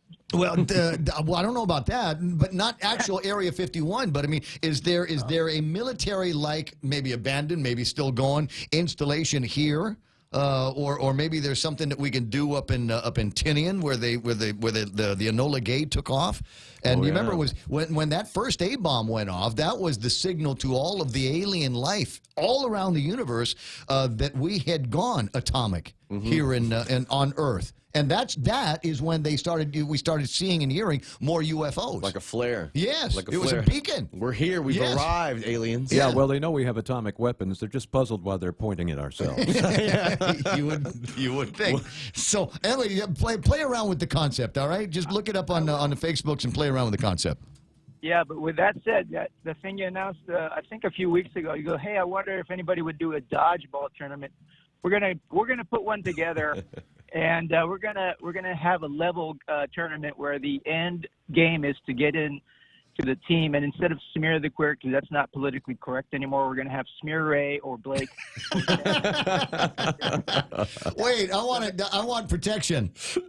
Yeah, the goal is pass all other teams and then meet Ray Gibson and his cohorts, and you have to get them. Yeah, so that's we're working on it. Like a boss stage. Listen, I don't necessarily have a problem with that, guy. So, a glutton for punishment. You got to play one time, and it's the championship. Exactly. Where did you show up? I showed up in the championships. 828, cause I'm going to let you run. We're going to talk some SPG, all right? Okay, that's that. Thank you. Anytime. Is there a website that you want people to go to and look? Just conquersports.com, and you know how to spell it. So okay. All right, my friend. With a K, conquersports.com. 8:28 in the morning, and Blake's got some big sports from the SPG, and all of our kids seem to be doing great. Looks like we're hitting strides. We are. The Pacific Games, however, their end did come to an end as everybody else is still kind of battling. They fell in the bronze medal game to Samoa, but it was a hard-fought game, and they were very, very close. Only two decided this game, 87-85. Samoa takes it to the Guam women on the court as Mia St. Nicholas scored 20 points. That leads Guam, but a 50-point performance from Kalama Laupepi from Samoa. Wow. She carried the home team. 50 points. See, when one person has that many points, you should be able to beat the other team. Because all you got to do is just contain them. But evidently give it that to didn't Kobe. happen. Give it to Kobe. Her team scored 87. She scored 50 on her own. So there you go. She almost, she scored more than half of what Guam had. So they get fourth place, and I will keep you posted on other things. Yesterday, I sent you, what was it, about mid-afternoon? Yeah. When I sent you, we did have a cool thing happen, and I've got it all right here. So we had a cool thing happen as far as the Matau goes, our Guam men's national soccer team or football team, depending on what you want to say. So we had the. You sent me the video and I can't play it in this because it says we got a geofence going. Oh, really? Well, it was also a live stream, so maybe timing had something to do with it too. So it happened last night around 7:30. It was the draw to determine who Guam will be grouped with for the next round of the World Cup qualifiers. I have it right here. So here we go. Starting September 5th. And remember, is this it? Is this the video? That may just be them. No, I think that's just some FIFA officials World meeting. Cup Qatar. Yeah, I think they're just meeting for the World Cup, some World Cup meetings in Qatar. But here, so our schedule will go this. Now, remember, it is home and away with these teams, and it's Guam and 4 other teams. So there's 5 of us in all. So we will start pickup action Matau September 5th. They will play here at home the Maldives. So the Maldives in our group. On September 10th, we will host the Philippines. On October 10th, we will go to China as we play against China. And this one is a little shaky. I didn't even know that sanctioned sports could go on in this country due to what's going on politically and everywhere else there. But on the 15th of October, we will host Syria. So Guam is in Group A. It's Guam, Maldives, Philippines, Syria, and China. It will be a home and away, series with each team starting September 5th, wrapping up next June 4th. So after Syria, we go to the Maldives in November. We go to the Philippines in March. China will come here next March, and we will go to Syria next June. How interesting is that? So there you go. So the Matau up to the next stage, and all we got to do is keep winning. But let's see. I've heard that the Maldives and Philippines is beatable. Syria, believe it or not, after all I've said, despite all that, they are ranked 85th in the world. And, of course, China is China. So there you go. So 2 possibly winnable games. Maybe if we beat Syria, people start taking us seriously, like when we beat India a couple years ago. And then, of course, China, who knows? Well, they're still stung from that. Yeah. They still stink from that. Yeah, so there you go. Their athletic press talks about how badly they were whipped. Oh, yeah. I mean, and it still gave us our highest FIFA World Cup rankings ever. So and there you go. Looking on Facebook Live, I think we've covered just about everything because I don't have anybody saying you idiots forgot XYZ. So, but there's Mike going to say you idiots forgot XYZ. What's well, that? I'm just going to put out there that we're going to do another fantasy football league this year because NFL season's right around the corner. About a They're month. in training camp right now. Yeah. So what I want to know first is I want to know what we're either going to do full fantasy football or we're just going to do pick'ems. And if I do pick'ems this year, I'm not going to do the point system. It's just going to be bare bones pick'ems. Either you win or lose. So what I want to find out from those who would want to play is which one would you rather do? Would you rather do the full fantasy football? And I'll make it as simple as possible. It won't be one of those convoluted, complicated leagues. Or